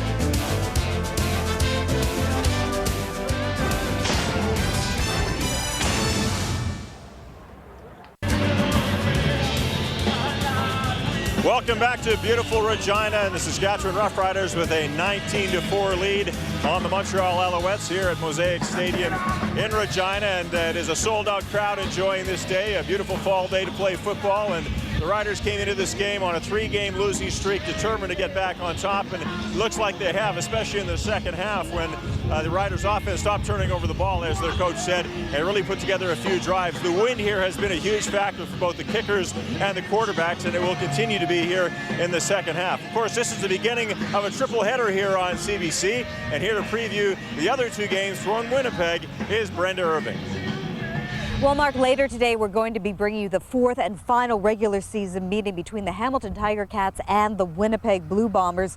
Winnipeg leads the season series 2-1, but Hamilton does have a bit of momentum right now. They're coming off just their 2nd win of the season last weekend against the Calgary Stampeders. The Blue Bombers, meanwhile, they suffered a tough loss on Sunday to the Toronto Argonauts, and it was a game that Coach Doug Barry referred to as Bloody Sunday, but it's a loss that quarterback Kevin Glenn says his team is not about to dwell on. You always can take negative things from a loss, but it's about the positive things that you can take from a loss to build on. And I think that's what we did this week. You know, we came out in practice and we went over the mistakes, we corrected the mistakes, and you know, now we're getting ready for Hamilton. And just an update on the Hamilton quarterback situation. Starter Casey Prentice hurt his hamstring in his last game, and it's expected but not confirmed that Richie Williams will make his first ever CFL start later tonight for Hamilton. Now let's head out to Vancouver and Elliot Friedman. Thanks a lot, Brenda. Here in Vancouver, the Stampeders can use the hometown Lions for inspiration. BC is reconfirming its position as the best team in the CFL with their 3rd-string quarterback, Jarius Jackson, running the offense. Well, thanks to Henry Burris's dislocated shoulder suffered last week, Calgary is now turning to its backup, Akili Smith. He'll be making his first CFL start tonight. You have to prepare each and every week and, you know, get all the scripts and everything during the week, work hard during practice, talk to Hank about each and every opponent. And now that I'm getting the reps and Hank is hurt, he's been talking to me about all the opponents, and it's been going real well. Smith, by the way, has 5 interceptions and 26 passing attempts so far this season. Mark? Elliot, this could be the year of the backup quarterback. The Edmonton Eskimos are going to find that out as Ricky Ray was injured last night, of course. Here in Montreal, Alouettes have their quarterback back, but Anthony Cavillo hasn't been the story here so far today. It's the Saskatchewan Roughriders with some good second quarter action and a big touchdown from TJ Flick as they've gone into the lead here by a score of 19-4.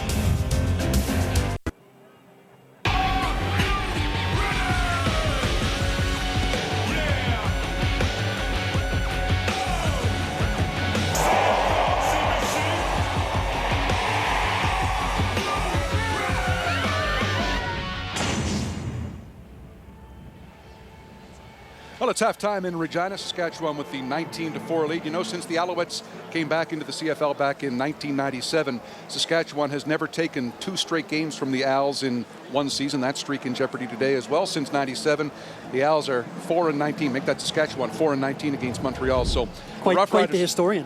Thank you very much. Yeah, the Roughriders, though, looking good today, and obviously first half stats, you'd figure they'd favor the team in green, and they do, obviously. Yeah, and ultimately it could have been a lot worse, because what you're going to see is there was 2 turnovers early in the game. Proulx had a nice interception, and then they had a fumble by Wes Cates. But Saskatchewan Roughriders have done a nice job rushing the football, 96 yards, and Kerry Joseph has taken the yards that are there, and they have used Wes Cates extremely well. Very creative with Wes Cates.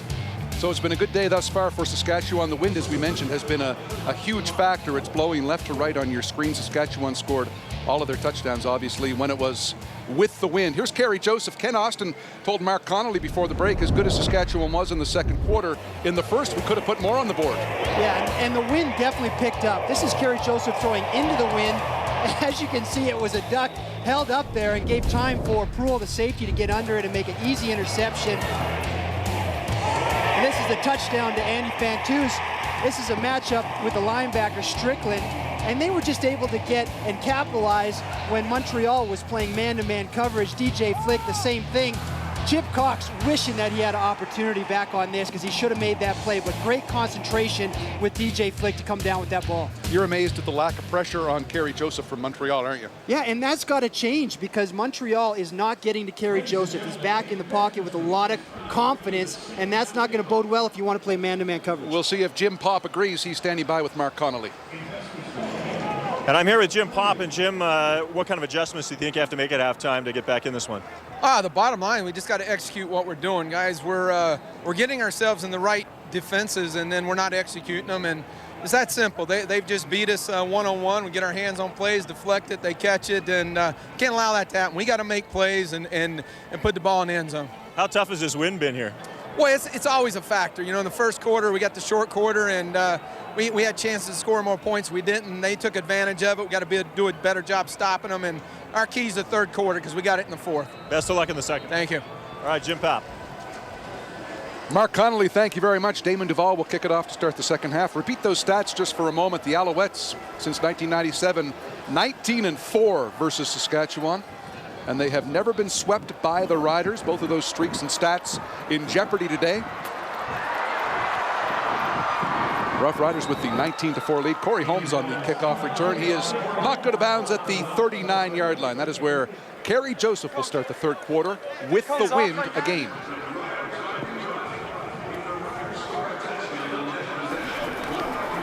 Kerry Joseph has distributed the ball well, has passed for a couple of touchdowns, and he's been short and long.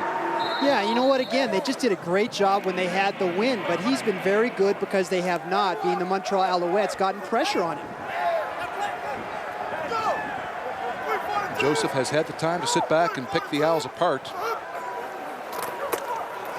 Handoff now to Wes Cates.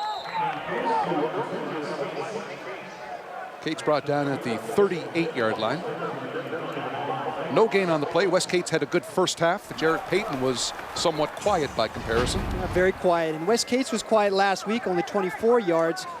But you're going to see the rushing totals here, but that does not include him sneaking out of the backfield and catching receptions. That's where he did a lot of damage in the second quarter. Joseph gets it away to Cates. And Cates will fight for the first down. He gets it out beyond the Saskatchewan 50. Bruce, this is exactly what we were talking about. They did a very nice job of sneaking him out of the backfield, and that is how they have definitely hurt this Montreal Alouette defense in the first half. Kudos to the strength here of Kerry Joseph as well to get this away and be nimble enough to do so.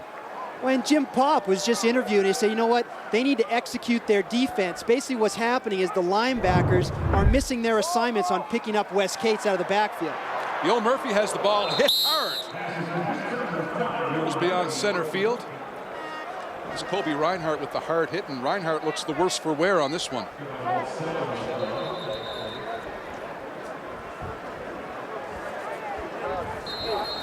As Damon Duval, punter and place kicker of the Montreal Alouettes, would say, he's feeling a little woozy.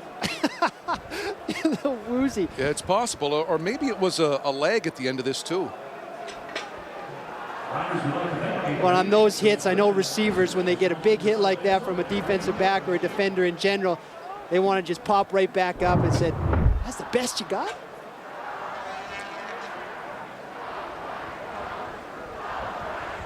Interesting comment from Jim Popp, though, is that the Montreal Alouettes offensively will have the win in the fourth quarter, and you saw what Saskatchewan was able to do in the second quarter, and that's really when it became a lopsided score. Well, there's the former CFL All-Star down. We'll update his condition in a moment. Well, Kobe Reinhart was picked up by the Alouettes in a June trade with Calgary for future considerations to help solidify their secondary, and he might have had a few things banged up on that play. We'll show you a replay in just a second. First, though, it's Kerry Joseph, 2nd and 3 for the Roughriders. The give to Cates. And Wes Cates running strong and hard. Picks up the first down for the team in green. Well, it's been a good balanced offensive attack for Saskatchewan Roughriders. Combination of run and pass. A lot of creativity. Got a little shovel pass to Corey Holmes early on in the game. Then they've capitalized when Montreal's given them man-to-man coverage. So a nice mix-up and a good balance between run and pass, Bruce. Corey Grant is split right. He's in motion. Roughriders 1st and 10. Joseph to Grant, tries to slip away from Timothy Strickland and stretches out to the Alouette 40-yard line. Talking to Ken Austin this week, he was very pleased with the progress of this offense. You got to keep in mind that this is a new offense to this group coming into training camp, and it's a very complicated offense as well. There's a lot of adjustments that Ken Austin and Paul LaPolice expect of their receivers to make throughout the play. And it takes a very cerebral, smart receiver to be able to understand what they're seeing and make the appropriate adjustments. You know, with that catch, Corey Grant has passed 4,000 receiving yards for his career, Canadian receiver. Joseph on the sprint left, makes a good move on Strickland, tries to turn the corner and does. Carries Chip Cox. You know what, in the history of this league, there are 3 quarterbacks that have thrown for more than 4,000 and run for more than 1,000 yards in a season. There's one of them right there. Well, you talk about all the big backs in the CFL. That's one big quarterback. I think of Michael Bishop in Toronto. I mean, these guys are tough to bring down. Kerry Joseph is using his legs, and that's something that, again, he has not done in the last couple weeks. Question whether or not he was healthy. Well, he's looking healthy now, and he's taking those easy yards that Montreal has given to him. He's the only back on Saskatchewan that is, I guess, the only back on the field that has rushed for more than 1,000 yards in a season. So when he uses his legs, he's very effective, Kerry Joseph. Driving the Riders again. Looks deep, and boy, he had a man wide open. That was Wes Cates deep in the end zone, but just beyond his reach. And finally, the Montreal Alouettes bring some pressure, brought some extra guys. Anwar Stewart, the bottom of your screen, he's the one that eventually gets free to be able to get to Kerry Joseph, lays a good lick on him, and Kerry Joseph was slow to get back up to his feet. Wes Cates is a very smart player, tries to be able to get the soft spot in the middle of the field, but isn't able to come down with the ball.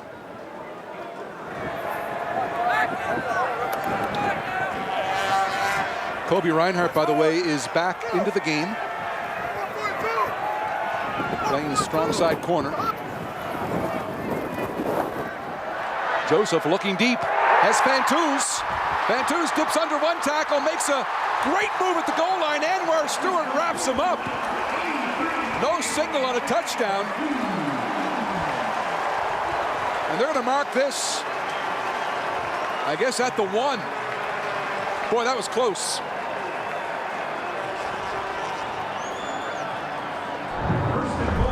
Well, and they catch again. Montreal in man-to-man coverage. Andy Fantouz does a very good job of pushing his defender into the middle of the field and then swirling back out. It's got some extra space to be able to get to the goal line just short of the goal line. You have to wonder, in the absence of Matt Dominguez, who probably won't play again this year, are we seeing very quickly here the emergence of a star receiver for Saskatchewan and Andy Fantouz? There's the toss to Corey Holmes, and he is untouched. Touchdown, Saskatchewan.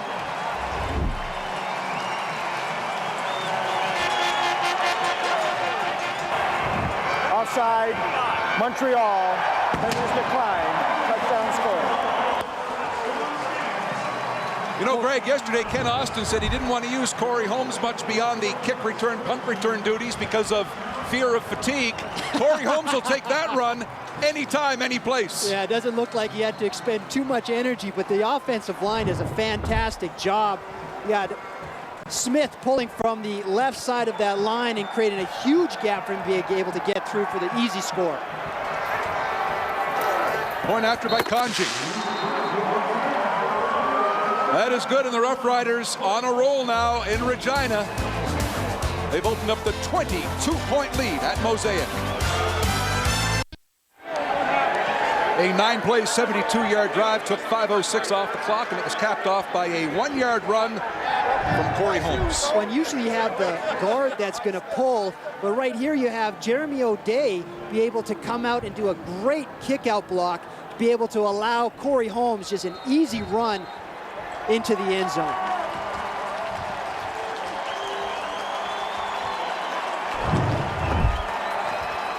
He's one of the most popular athletes in Saskatchewan Roughrider history. They love it when he scores. That's his first TD since returning to the Riders. That one over the head of Ashland Davison through the end zone.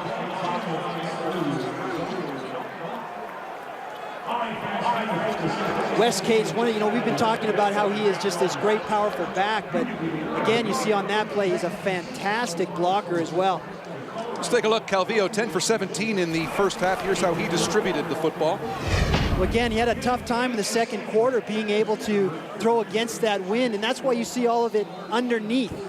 7 for 9 on the left and 2 for 5 on the right, but everything is short. Let's see what he can do. Again, he's against the wind, but the wind has died down a little bit in the third quarter. 35-year-old Anthony Calvillo leading the Alouette charge. They trail by 22 now. And Calvillo flushed and brought down by John Chick.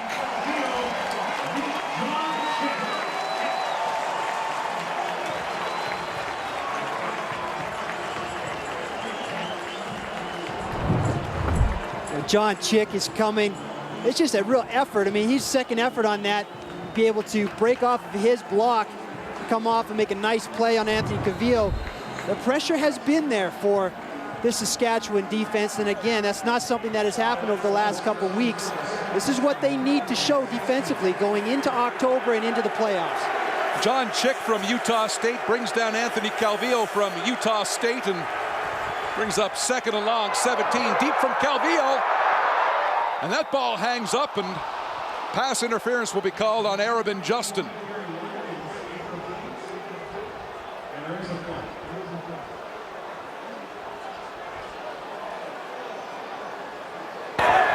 Pass interference, Saskatchewan 24, first down. Well, and Saskatchewan brings some pressure on second down, and Anthony Calvillo, the veteran, sees it, so that's why he takes the shot downfield. But with the wind, it actually got caught, and it's actually underthrown. So the receiver's coming back to the ball. Kerry Watkins trying to get to the ball. Obviously, that's pass interference on Justin.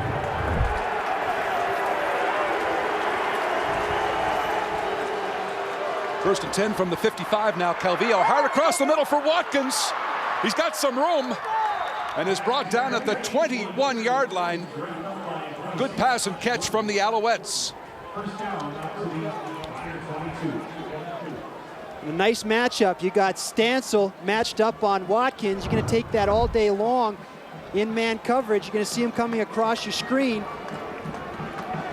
And he's dangerous. Watkins is dangerous when he's in the open field. They got an opportunity to be able to put some points on the board here. Kerry Watkins slowed this year by injury, coming off back-to-back 1,000-yard receiving seasons. From the 21, Jarrett Payton straight up the middle. And he is wrestled down by TJ Stansel. Jim Popp telling us yesterday he wants to stick with Jarrett Payton even if his team gets down by 1 or 2 touchdowns. Yes, Marcel Belfait, the offensive coordinator, tends to go away quickly from the run. And when they don't have immediate success, they go to something else. So just like you were saying, Bruce, Jim Popp says, be patient with him. Be patient with him. Allow him to get into a rhythm. And backs like that, the third, fourth, fifth, sixth touch, then all of a sudden they'll break one. Payton with 5 on the first down carry brings up 2nd and 5. Calvillo to Watkins outside. The pass was there. but through the hands of Watkins, and a big pop from Arabin Justin. This is where Montreal has really struggled. Offensively, they'll put up the yards, they'll move between the 20s, but then they come away with no points. Last week against Edmonton, they were inside the 2 and didn't come up with any points. The opportunity to score is there to get a major, and they come up short.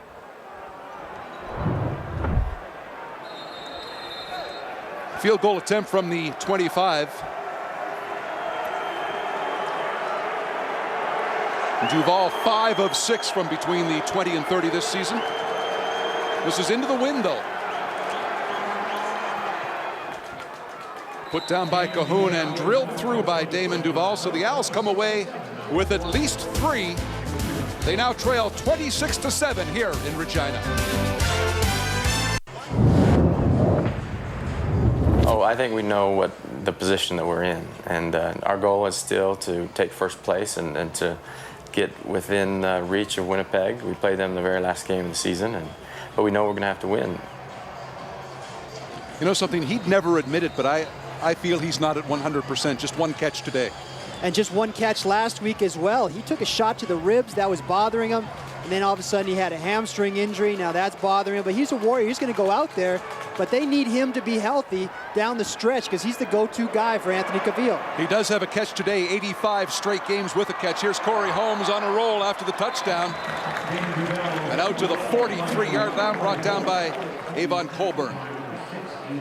Here's the anatomy of the last Saskatchewan Roughrider drive.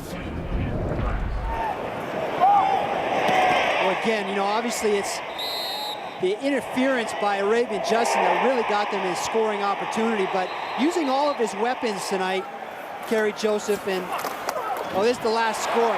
Corey Holmes, easy in. So, you know, Fantuz has done a good job. Corey Grant, and an easy score by Corey Holmes. Little fake to Cates. Across the body, Joseph looking for DJ Flick. Lucky that one wasn't picked off. Brings up second down. Matthew Prue in the vicinity there with a good chance to pick that one off for Montreal. Had an interception back in the first quarter.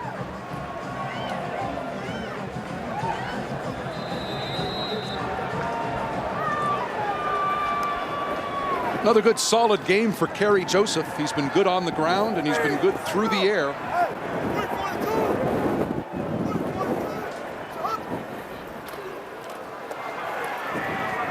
Looks deep down the middle. He has Corey Grant who makes another big catch. 4,000 yards plus now in his receiving career. Corey Grant out of Laurier, 9-year vet, very smart play. Montreal tries to play them now in zone coverage, but he comes into the middle of your screen and makes a nice catch. Sits down right in the middle of the field, and that's the soft part of this zone that Montreal is giving to the Saskatchewan Roughriders. Gain of 29 on that play. Roughriders down to the Alouettes' 38-yard line.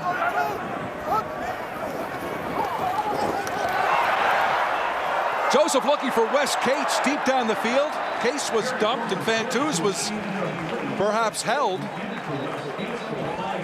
Not sure on whom the penalty was called, but there is a flag on the play. Cates went down and Fantuz had his arms up as though he was being interfered with as well. Everybody's pleading their case, right? Contact on a receiver. Montreal number 11. It's a 10-yard penalty, and it's first down. Well, and the Montreal Alouettes, if they're going to play man-to-man coverage, they have been known to be doing a little bit of clutching and grabbing. This is here on Wes Cates. Well, that's not the penalty, but that could have been. Wes Cates was guarding Andy Fantuz. Chip Cox was the culprit on that one. Chip Cox 11 on Fantuz, and that was the player on whom the penalty was called. Joseph now 1st and 10. Across the middle for DJ Flick. Flick back into the middle and brought down at the 15-yard line. Gain of 12 on the play. And these receivers are looking sharp. Again, they have come to understand how to be able to execute this offense that Ken Austin has brought here to Regina. DJ Flick just sitting down into a soft part of that zone that Montreal is playing. Smart players. These receivers across the board for the Roughriders are very smart players. They understand what's going on in front of them. Ball is spotted on the 16-yard line of Montreal. Joseph 1st and 10. Little dump pass for Corey Holmes.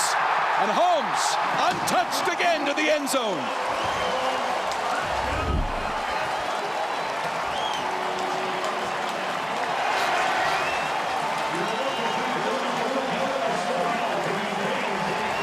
Greg, yesterday you asked Ken Austin, you going to get Corey Holmes involved more? And he kind of winked at you and said, yeah, I think so. Yeah, and we definitely have seen that here this afternoon, and very creatively. He's sneaking out of the backfield. Wes Cates in the backfield as well. Catch him in man coverage again. Crossing the field, space to run into the end zone. Touchdown for the Riders. Kanji with the point after. And he puts that through. 33-7 now. Corey Holmes with the major score for the Roughriders in firm control today. Well, how about that big prairie sky here at Mosaic Stadium? Bruce Rainey, Greg Freyers, Mark Connolly. The CFL on CBC in HD today from Regina. Saskatchewan, a 5-play, 67-yard drive, took up 2:48. Corey Holmes, a 16-yard catch, 33-7 is the score for the Roughriders. I want to talk to you in a second, Greg, about Corey Holmes and leadership, because it's a facet of the Roughriders game that has been missing. Maybe he's a guy that can pick it up for him. Ashland Davis now from his own goal line. Alouettes need a jolt of something. Davis reverses field, and he is brought down from behind. Good return, though, out to the 28-yard line. There's Corey Holmes, and here's how he scored his second touchdown of this second half. Well, like you said, Bruce, we were very curious to see how much Corey Holmes is going to be involved in the offensive package. Wes Cates and Corey Holmes are both in the backfield, and then they catch Montreal again in man-to-man coverage. He sneaks across to be able to run away from his defender, and it's just a foot race to the corner of the end zone for Corey Holmes. He's going to win that race. Ken Austin quite clear yesterday, saying his team misses Matt Dominguez and Eddie Davis more than you could ever imagine when it comes to leadership. But Corey Holmes is a guy who might step into that void. Here's Calvillo now, across the middle for a great leader by his own right, Ben Cahoon, out past the 40. And Bruce, that's only his second catch this afternoon. He needs to be able to get touches of the football. The connection between Anthony Calvillo and Ben Cahoon is something that will go down in history, but they have got to get that connection going this afternoon. You wonder if the Roughriders might be paying a bit more attention to Ben Cahoon today. He had 11 receptions against the Green and White back on June 29th in Montreal, only 2 today. Jared Payton now trying to get outside. Tough to do against Fred Perry.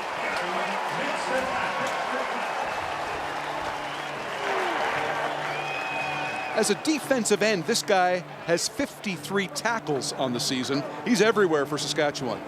Well, and that's the he's effort sideline to sideline. Some guys who are pass rushers, that's all they do is pass rush.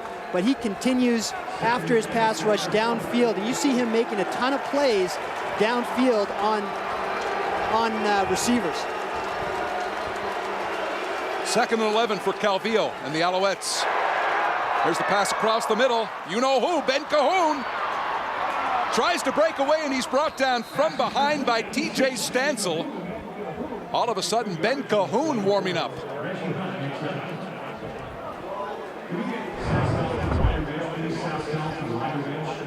Ben Cahoon and Stansel battling tonight. But this guy's a warrior. Like you were saying, Bruce, he is not healthy. He's banged up. Man, he brings it every game. We'll check his stats in just a bit. He is 62 or was 62 away at the start of the game from 10,000 receiving yards in his career.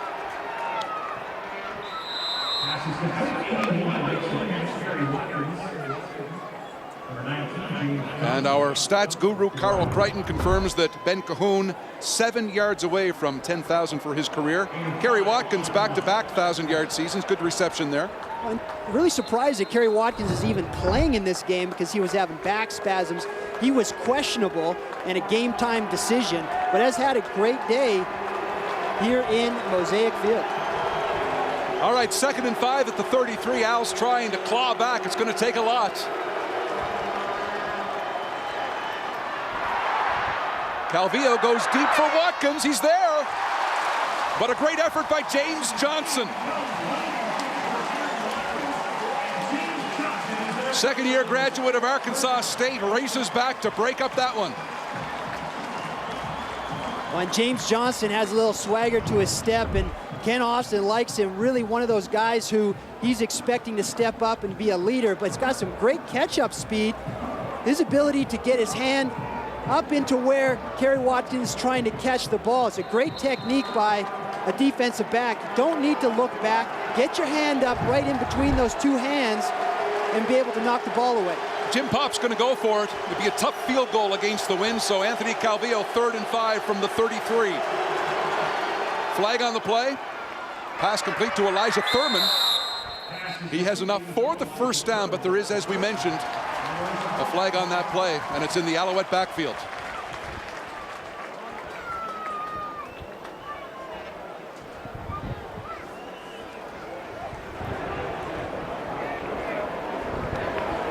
Illegal procedure, Montreal 67, 5-yard penalty, repeat 3rd down. It's offensive lineman Dave Mudge, the Oshawa native.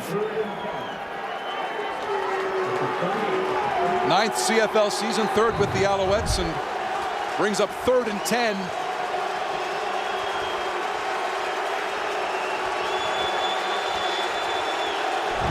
Montreal's going to try it again. 4 receivers to the right. Calvillo looks left. He has Watkins. And right in front of James Johnson, Kerry Watkins with the catch. And what a gun by Anthony Calvillo, and where he puts this ball is fantastic. The Saskatchewan Roughriders show blitz and then they back off into a zone. Puts that ball where only the receiver can get it. Watch the zip and where he puts this ball.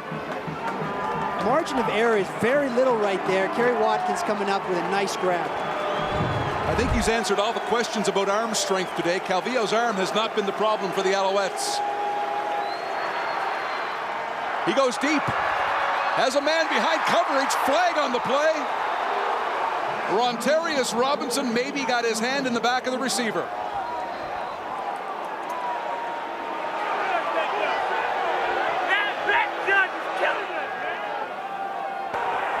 Pass interference, Saskatchewan 21. First down, Montreal on the goal.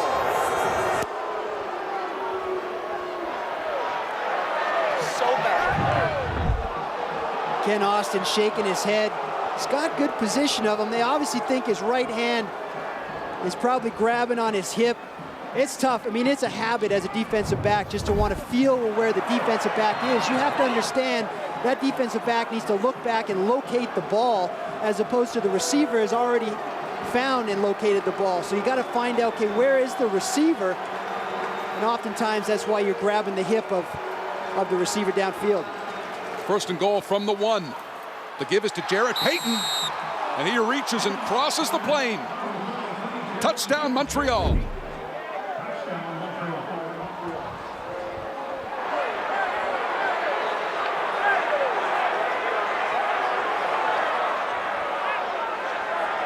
So the Alouettes survive a 3rd and 10. They are helped immeasurably by the pass interference call, and Jarrett Payton with the extra effort.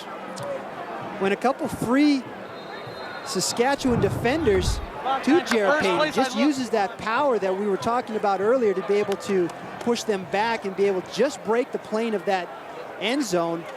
You'd like to see a better blocking scheme by the Montreal Alouettes. You shouldn't be able to see those types of guys in his face like that so quickly. Final play, 3rd quarter. And the point after by Duval is good. It's a long road to climb, but the Alouettes have made a start.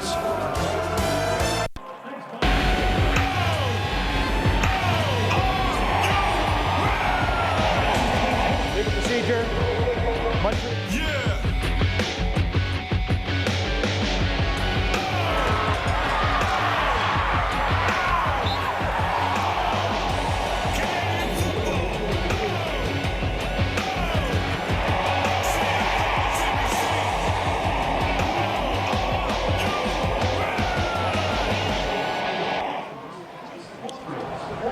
All right, right, the CFL on CBC continues. There's the, is that the lone Alouette guy? He took off his shirt, right?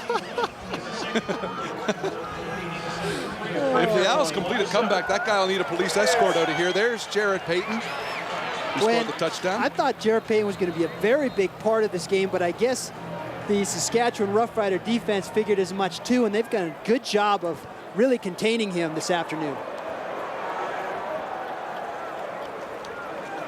You know what, Greg? It's obviously a feeling of celebration in the stadium, 34-14 or 33-14 the score. But last week, Saskatchewan had the 24-15 lead over BC, so the fans aren't celebrating too early. Right. Here's through 3. When Montreal finally was able to get some yards throwing the football, that last drive was very good, a long drive for them. I think important to point out now as well, and Jim Pop mentioned this, Alouettes will play the fourth quarter with the wind, and it's still strong, and right now it's in the face of Kerry Joseph for the first time in about an hour. Joseph, the pass to DJ Flick, he'd love that one back. Like you mentioned, Bruce, Montreal is playing against the wind in the second quarter and the third quarter. And for them to be able to get a score there, just finishing up against the wind, that puts them into a nice position, hopefully to make this game close as they have the win through the fourth quarter. So it's 19 points, so it's obviously 3 touchdowns to take the lead. Al's hoping to win the field position battle early here in the fourth to set up what could be a good final frame for them. Pressure now on Joseph. And he finds Neil Zarka out of the backfield, the 10-year veteran with his 19th catch on the season, native of Vancouver. We got Andy Fantuz on that, Bruce. But you know what? Montreal got some pressure onto Kerry Joseph, and Fantuz cut his route off a little bit short, so they're a long yard before getting to the first down marker. And they're going to punt. Boy, that 3 can look like an 8, can it? How about that? Andy Fantuz with the catch. He's made a pile today. And right up the middle, Clay Brooks has had not a bad game, but Kerry Joseph had to release that ball sooner than he wanted to. He wasn't able to give his receiver time to get to that first down marker. So we talked about the field position. Alouettes should do okay in this exchange here. Jamie Borum back for the punt.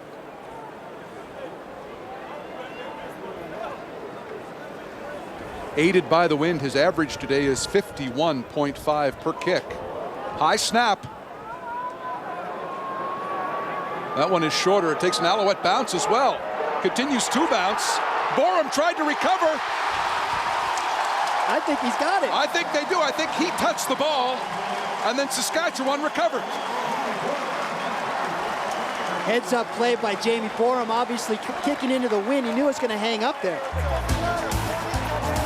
It's going to be Saskatchewan ball when we come back here in the fourth quarter. So Greg, Jamie Borum punting against the wind, knew he wouldn't get much out of it, 21 yards max, but here's effort. Well, and heads up play, he's kicking into the wind, so he's anticipating that if it gets caught up in the wind, he's going to have a good chance at it.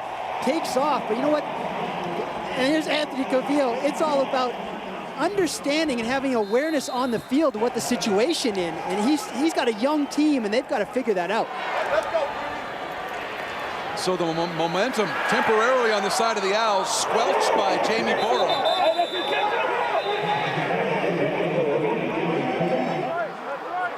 All right, a flag comes down late here. Joseph under pressure from Anwar Stewart.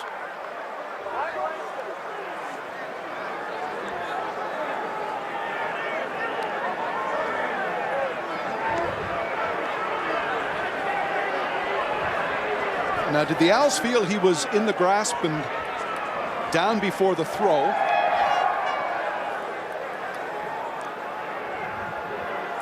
Well, the late flag means that somebody said something that they shouldn't have said. Because the Owls bench was going pretty crazy over there. A lot of things being shouted. It's heating up. There's no infraction on the play. The quarterback was throwing the ball to a receiver in the area. He thought it was grounding because it didn't cross the line of scrimmage, but Andy Fantuz was in the general area, so that's why they're waving it off. prompted a hat throw from Jim Pop. Very unhappy with the call.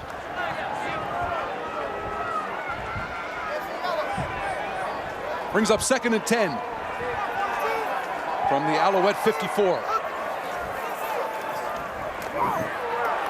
Joseph to DJ Flick. Catch is made, but short of a first down. Let's go down to Mark Connolly for a moment.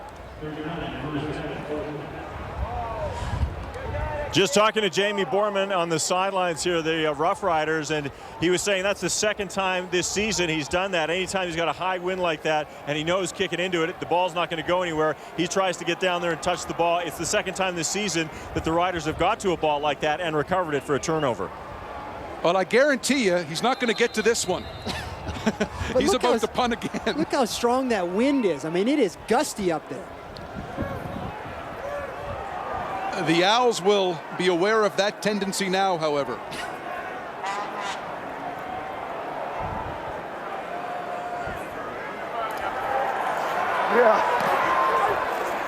High into that wind again. On the run, Ashland Davis, flag down. And he is swarmed at the 31-yard line. So time ticking away in the fourth quarter. 12:15 left in Saskatchewan. By 19 over Montreal. 15-yard penalty and first down. Back here in Regina, the Women's World Cup winds up early tomorrow in Shanghai. CBC has live coverage of the bronze medal match between the U.S. and Norway at 4:45 a.m. The Brazil-Germany gold medal game at 7:15 a.m. Eastern. And there's also an encore presentation of the gold medal game at 2:30 p.m. Eastern. And late night encores of both matches beginning at 11 p.m. local times. And here we go, 19 down. Anthony Calvillo and the Alouettes take to the field. Fourth quarter action. Calvillo to Elijah Thurman. Rontarius Robinson was there, but Thurman makes the catch. Two graduates, by the way, of Howard University in Washington, going mano-a-mano here for the football. Again, Anthony Calvillo is answering all the questions for people across Canada whether or not that shoulder is healthy, because he has some zip on that, obviously aided by the wind behind his back, and they're trying to take advantage of it right now. Fumble on the snap. Peyton picks it up, and he is swarmed. TJ Stansel there as well. Marcus Adams, number 51. Just a miscue between the two of them, but Jarrett Payton again has not been able to get started.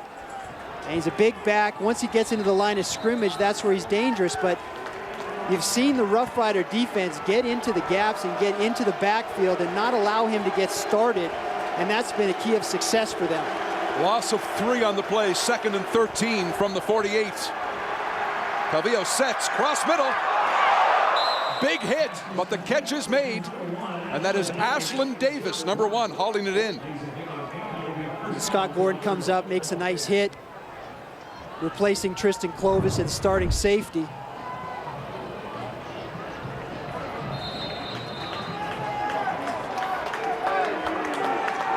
You know, he definitely has got that reputation for a good reason as being a big hitter. He'll come up and he'll pop you. Jarrett Payton on the ground now. Couple of cuts and right back into the middle. Maybe a gain of 4 on the play. You know, 10 minutes in the CFL is a very long time, so they're going to be methodical and they're going to be very precise. Again, they have struggled being able to score when given the opportunity.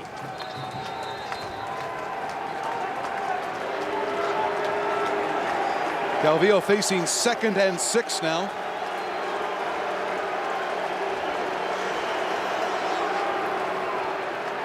Rolls left. The ball into and out of the hands of Eric Delorier. And that'll bring up 3rd down.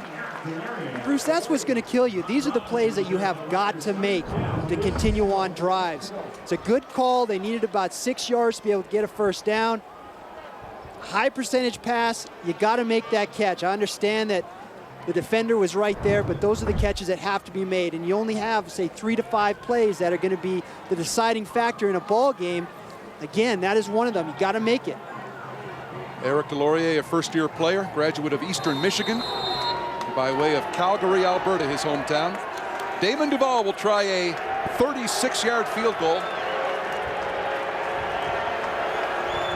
Probably feels more like a 26 to 20-yard field goal with this wind. Off the upright.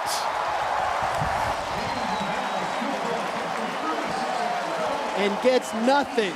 Not even the single. Boy, he hit that square on.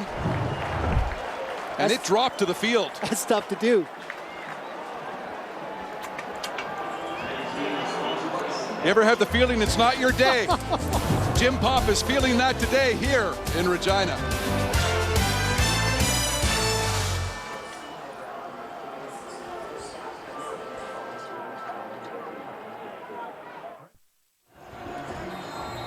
So Damon Duval still shaking the head and muttering, wondering how he missed that field goal from 36 with the wind.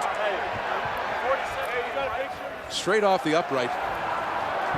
This is Zarka, Chris Zarka for the Roughriders, straight up the middle. And a good game there for the 10-year CFL vet. Well, with a 33-14 score, 9 minutes left, guaranteed you're going to see a lot of run by Saskatchewan Roughriders trying to be able to wear this clock down. But this fourth quarter, I mean, this is opportunity for them, Montreal, to get back into the game, and they had the Borum mishap when he punted the ball and the fumble, and then missing an opportunity to kick a field goal. Here's the 2nd and 4 play. Out of the backfield to Wes Cates. Working against Timothy Strickland, driven out of bounds, but a first down for Saskatchewan. This has been a real nice addition to their offensive package. Wes Cates out of the backfield. It's been very dangerous, getting out of the backfield and getting that matchup with the linebackers or lack thereof, and trying to really see if they can break down the Montreal Alouettes assignments.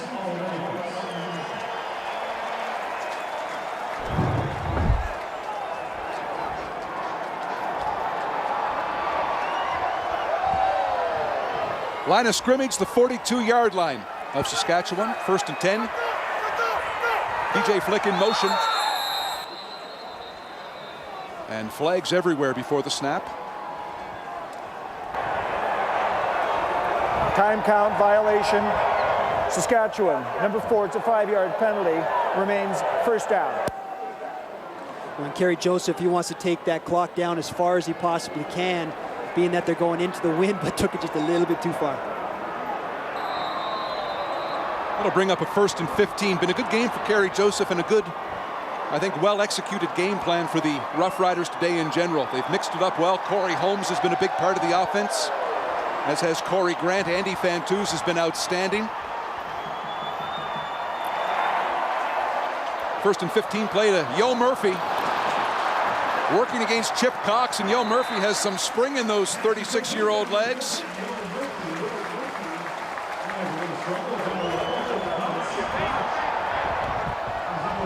He's about 3 yards short,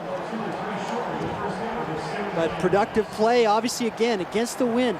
This wind is blowing here this afternoon, and so you definitely have to be appreciate that and understand what kind of plays are going to be effective. That's howling. It hasn't subsided by any means. Left to right on your screen, into the face of Kerry Joseph and the Roughriders.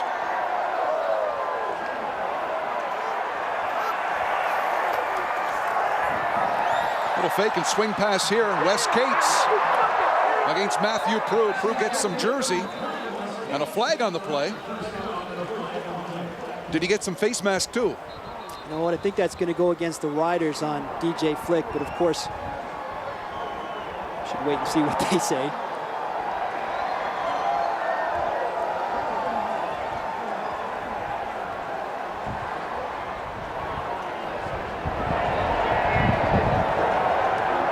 No infraction on the play. Penalty being called was blocking downfield. However, that was a screen pass. Pass completed behind the line of scrimmage. It's first down. So they said that basically that the reception was made.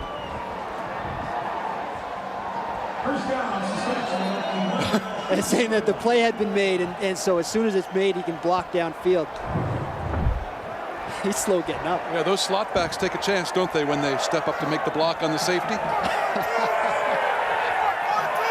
Corey Grant stays in. He's had a good game. Joseph pressured. trying to find the aforementioned Corey Grant, but the pass is short. Again, that's a tough play call because that's a long throw against the wind, under some pressure by Montreal, coming bottom of your screen. Needs to get rid of it. Can't really follow through on his throw, but again, that's a long throw to be able to get it out to Corey Grant. That'll bring about 2nd and 10 for the Roughriders. Ball's on the 50-yard line of Montreal. Saskatchewan by 19 points, and they enjoy watching the time tick down. 6:52 now left in the 4th. There's a design draw play for Kerry Joseph, picking his way to a first down, but flags everywhere.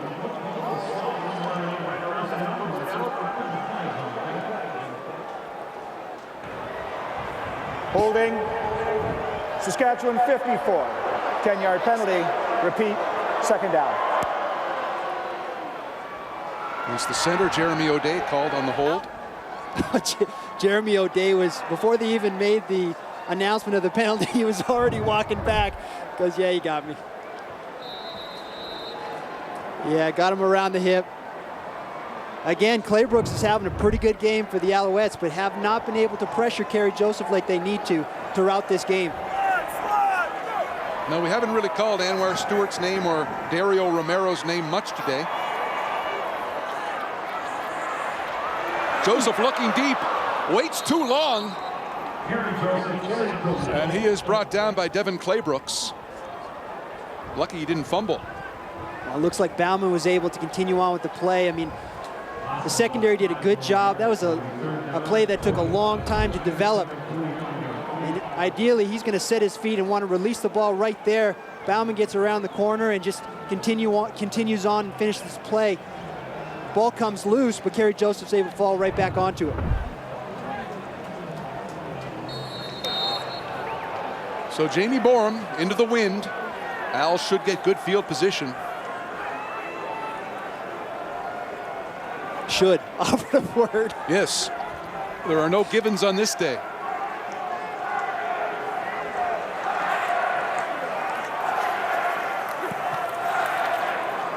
It's a pretty good kick, but it hangs up now. Ashlyn Davis looks for a block, gets a couple, tries to turn that corner. And he's out of bounds at the Alouettes' 52-yard line. Anthony Calvillo and the Owls offense when we come back. After a 28-yard punt, 15-yard return, Calvillo goes to work with the win, but he is dropped. That is Marcus Adams, who had a couple back on June 29th against the Alouettes. 16-7 win for Saskatchewan. Well, Jared Payton, the running back, has been having to pick up the interior of that defensive line and their rush. He releases, does a nice move to be able to give passes the offensive lineman. Moves pretty good for a big man. 5'11", 295. I stood beside him yesterday, and he's pretty nimble.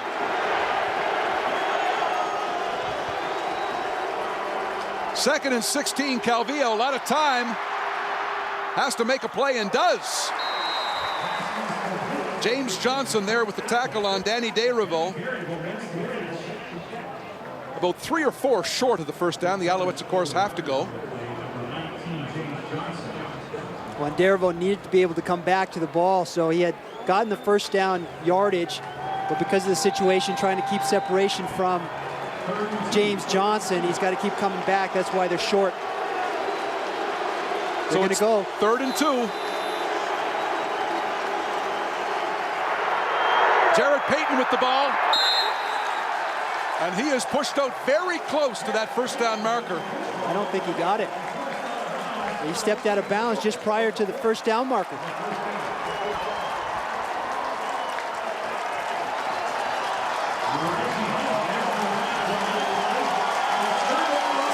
Big back like that, put your head down and get the first down. Yeah, when he caught the ball, I thought no problem at all. And a bunch of defensive backs, he's going to bowl over him. But he's going to step out of bounds. He's got to have better awareness than that on the football field. Reggie Hunt, don't take anything away from him. He made a good play, but Jared Payton has the strength you would think to pick this up. I mean, Hunt obviously is pushing him out, but Man, reach for that first down marker. This is crunch time. There's 4 minutes left in the game. Turnover on downs. Kerry Joseph now, and the Roughriders go to work. 19-point lead, 4 minutes left in the game. And Wes Cates is stuffed.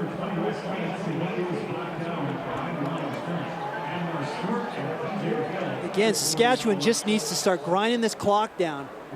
Got a good cushion at 33-14. You're going to give it to, just keep that clock rolling. TJ Hill this year, the leading tackler for Montreal, made the play there on Wes Cates.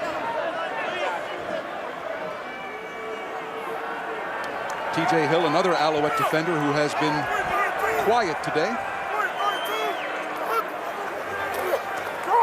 There's that design draw again for Kerry Joseph. Ball is loose. He's calling him down.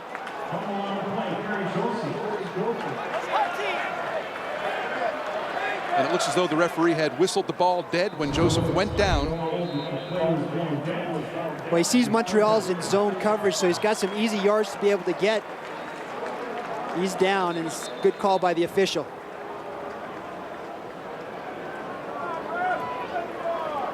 Timeout, Montreal. You can see his backside hits the ground, and then the ball comes loose. So good call by the officials there. So just prior to this 3-minute warning, Montreal calls a timeout.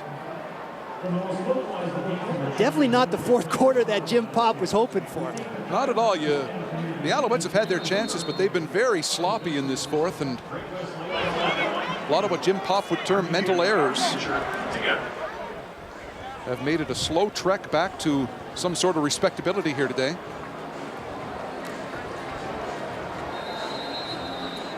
Gotta say, Jeremy O'Day, who stepped in for Ned, who is their full-time long snapper, who is all of a sudden ill this morning, he's done a good job. There's been no adventures back there, which is what the Roughriders feared. Ashland Davis at the 25. Owls need a break here. Instead, he's brought down at the 30-yard line. 3-minute warning has been given to the benches here in Regina.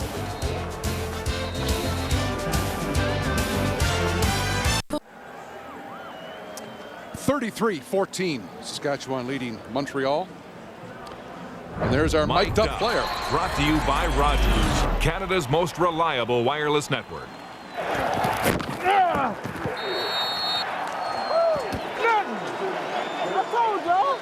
You see me waiting on it. That's what I'm talking about. Well, on cue, Fred Perry chasing Anthony Calvillo. Catch is made by Danny Desrevaux.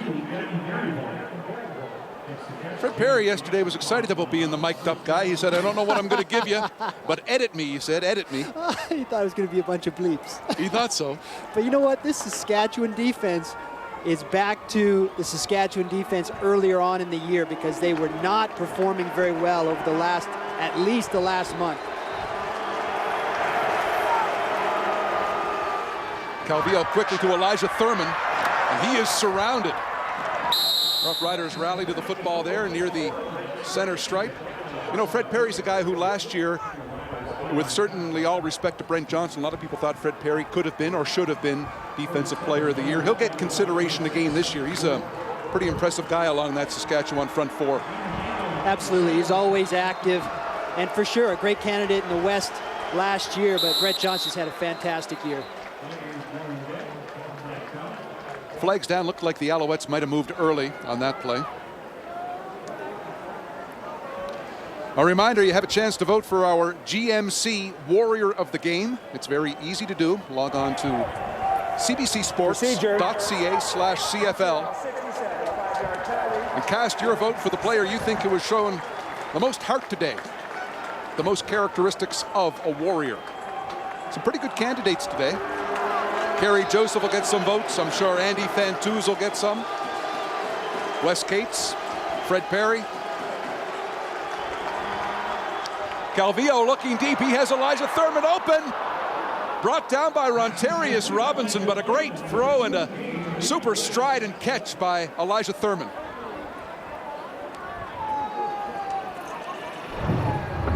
Again, Anthony Calvillo is answering the question whether or not that shoulder's okay, and he throws with the wind.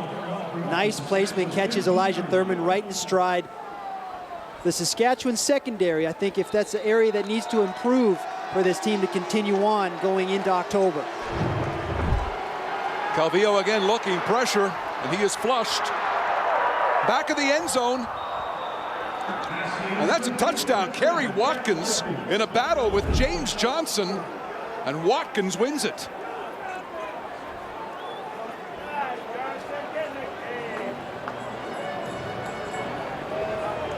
Boy, Johnson was right there, but Watkins with a super scrap to get that football. Well, it's tough because of where the ball is thrown. As a defender, you know, it's kind of thrown a little bit behind. It's tough to be able to stop when you're going full tilt, be able to come back, locate the ball, and be able to make a play. But again, nicely executed by the Montreal Alouettes. Alouettes going for 2. They trail by 13 now. And there's the pass and the reception. Ben Cahoon. And the 2-point conversion is good. 2:06 left on the clock now. Remember, the Alouettes burned their timeout prior to the 3-minute warning, so 11 points is the spread. Again, this is the CFL, 2 minutes left. Stranger things have happened.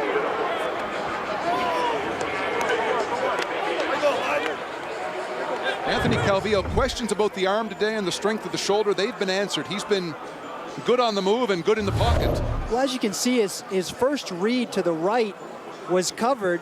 Doesn't panic. The veteran quarterback buys some time, moving to his left. Throws a ball where Kerry Watkins makes a nice adjustment, be able to get the touchdown. Kerry Watkins, his 3rd touchdown of the year. Graduate of Georgia Tech. He's had a good relationship the past 4 seasons with Anthony Calvillo. And hopefully they're not getting flashbacks from the Saskatchewan Roughriders, what happened last week with the BC Lions. So this is getting close. It's now a 10-point game. Now the Alouettes send to the field a bunch of guys who can catch the football. A couple of receivers out there. Anwar Stewart is out there. Delorier, Derivo. So 11-point game. I got to get my calculator up.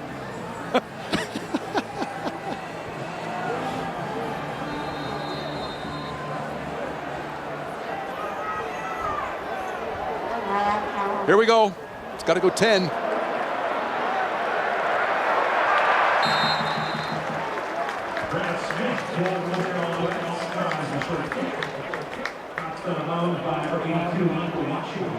Well, one, I don't think it even went 10 yards as he got sort of caught up there, but nice play just to bat it out of bounds by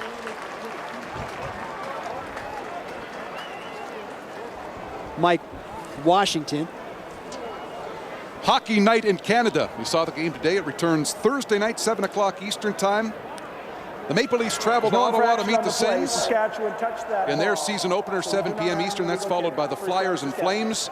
They battle from Calgary at 10 Eastern, 8 p.m. Mountain Time. Hockey night in Canada, Thursday night on CBC. Riders now looking to run it out. Down to 2:05. Joseph with Zarka. Wes Cates behind him. Cates will follow Zarka.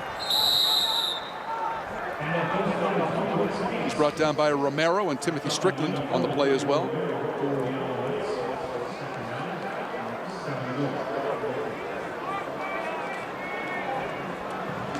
So the Owls came in having lost 3 of 4. Rough Riders came in having lost 3 straight. And yesterday, Kent Austin showed no signs of, emotional duress or any sort of strain. He thought his team played well last week and thought they'd play well today.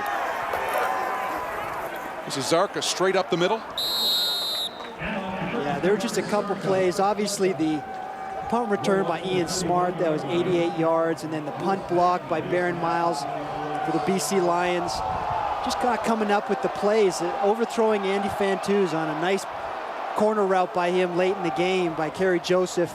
And then obviously Tristan Clovis not being able to make the play with 30 seconds left on the clock. So there's a couple plays that obviously they wanted back, but overall they played a pretty good football game.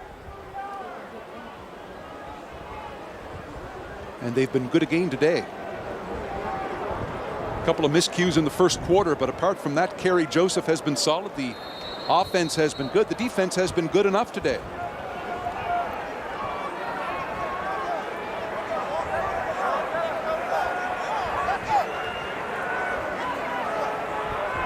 Jamie Borum into the wind here is going to punt from the 45.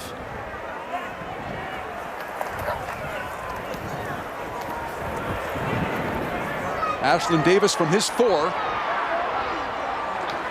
Good containment there by the Roughriders. They pin Davis and hold him to a return of maybe 8 or 9 yards. Bruce, that was well executed because Jamie Borum took it down with only 1 second left on the 20-second clock. Did a nice little pooch kick.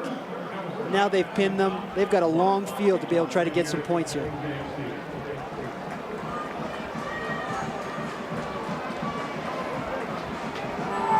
Well, I guess the positive news for Montreal, their quarterback is back and he's looking good. Anthony Calvillo played well today. No interceptions and good high percentage of completed passes. Just didn't have the ball enough.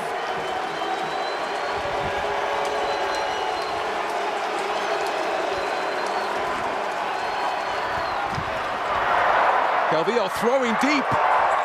Some contact, and Eric Delorier cannot come down with the football. Bring up 2nd and 10. Bruce, they're finding themselves in a tough spot as they come into October, especially as Toronto beat Edmonton last night. Ricky Ray going down with a separated shoulder, so they're going to go back to Toronto with that back-to-back game. Toronto's got a good shot at being able to beat Edmonton again. So Montreal has got Toronto right on their heels, and they need to get their act together. Alouettes and Argonauts came into this game tied with 12 points, 3 behind Winnipeg. Quick little pass to Ben Cahoon. Cahoon out past the 25, and that should be good for a first down. Well, with a minute left, Saskatchewan is playing pretty soft. They're back in zone coverages, so these are the plays that are available. But again, those are the plays that are not going to get you beat. Little footnote to that catch. Ben Cahoon now has gone over 10,000 yards for his career. Almost picked off. TJ Stansel had it in his grasp. Almost looked like Sean Lucas, the guy that he's just replaced. Man, you got to take that and run it for a touchdown, guys. But Ben Cahoon has become today, with that catch, and he's done it very quietly, the first Alouette ever to pass 10,000 yards in his receiving career, and quite a tribute to that young man who's been nothing but consistent year after year for Anthony Calvillo. I'm sure if you talk to him at the end of this game, he's going to be down at the mouth because he's a competitor who wants to win, but that's success over time, and that's what a champion's all about. Eric Delorier, little post move to the middle, makes the catch in the run out beyond the 50-yard line. Time continues to tick. We're down to 46 now. Yeah, Ben Cahoon is a guy that's going to, like we were saying, he's not healthy, he's banged up, but man, he comes out game after game and he does what he needs to do to be able to be effective. This time it's Jared Payton right up the middle into the heart of that secondary. Payton down to the Rough Rider 46-yard line. Man, I don't know, the play calling, I mean, they need to get down and score quickly here.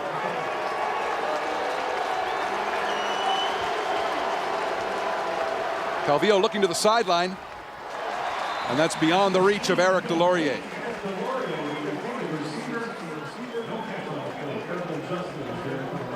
So if they score, go for 2.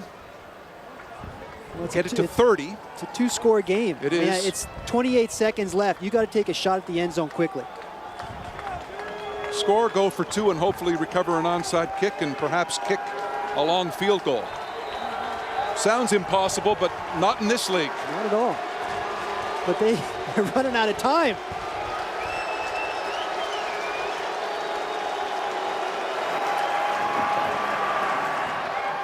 Here's the pass to Ashlyn Davis. He'll try to sneak out, but doesn't. He's brought down by Stansel. Again, everything underneath. Safe passes. This is not a time to be safe and conservative. This is when you got to take your shot downfield to be able to allow one of your athletes, Elijah Thurman, Watkins, some of your taller receivers like Thurman could come down with a catch.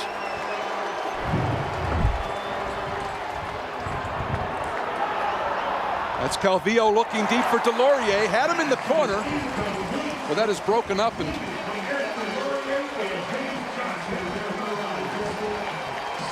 you know, right now that missed field goal by Duval. It's huge. Off the crossbar, it was huge. They just haven't capitalized in the fourth quarter. And you got the win in the fourth quarter. It's a great opportunity to be able to close the gap, and they didn't do that. Scott Gordon had a beeline. Look at this. Calvillo has left the game. Brad Banks is in now. And is this for some sort of long bomb to the end zone? Yes, it is. But nobody back there but Green. James Johnson makes the interception in the end zone, and time has run out on the Montreal Alouettes today.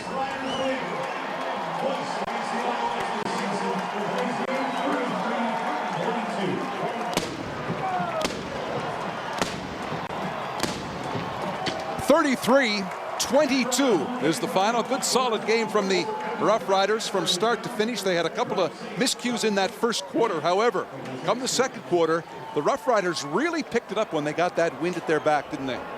Absolutely. I mean, the second quarter, they just took off. And the third quarter, they had the wind as well. They executed a very well-designed offensive game plan. They mixed it up, run and pass. Wes Cates out of the backfield, a little bit of Corey Holmes, and have a creative package to be able to have both Wes Cates and Corey Holmes in the backfield. And then that defense showed up ready to play. That is something that they're going to take away from this game, get into October, into the playoffs. You know, for the first time since 1981, the Roughriders sweep the Alouettes in a season series. And here's Mark Connolly with the winning QB. Thanks, Bruce, and Kerry Joseph, good performance for you. I guess there's nothing wrong with those legs. You did a lot of running today. No, I'm fine. I felt fine out there today. I felt had my legs underneath me, and we just did a good job totally as a team, and we was able to come out with the victory. You know, we just put a total team effort together today. You seemed to turn the corner in the second quarter when you really started putting it together. Yeah, we started off a little slow, and it was a little sluggish at first, but we got it together, and we started getting into a rhythm offensively and moved the ball down the field. Now, it seemed when you were started out 7-2 this year, a 3-game losing streak. Do you think you're back on top? Can you challenge for first? You know, we just got to keep playing. You know, we can't worry about what BC does or Calgary. We just got to keep controlling our own destiny and keep working hard and keep going to that ultimate goal. How about a couple of kudos for the defense? Defense played well. You know, it's a total team effort. You know, defense did a great job, and you know, it's just good to come out with this win. All right, best of luck. Thanks, Kerry. Okay. Thanks. All right, Kerry Joseph, back up to you, Bruce. Mark, thank you very much. Joseph, a strong game today. 355 passing yards, 3 TDs, and he was good on the ground as well with 73 rushing yards. The Roughriders sweep the Owls. It hasn't happened since 1981. It happens today in Regina.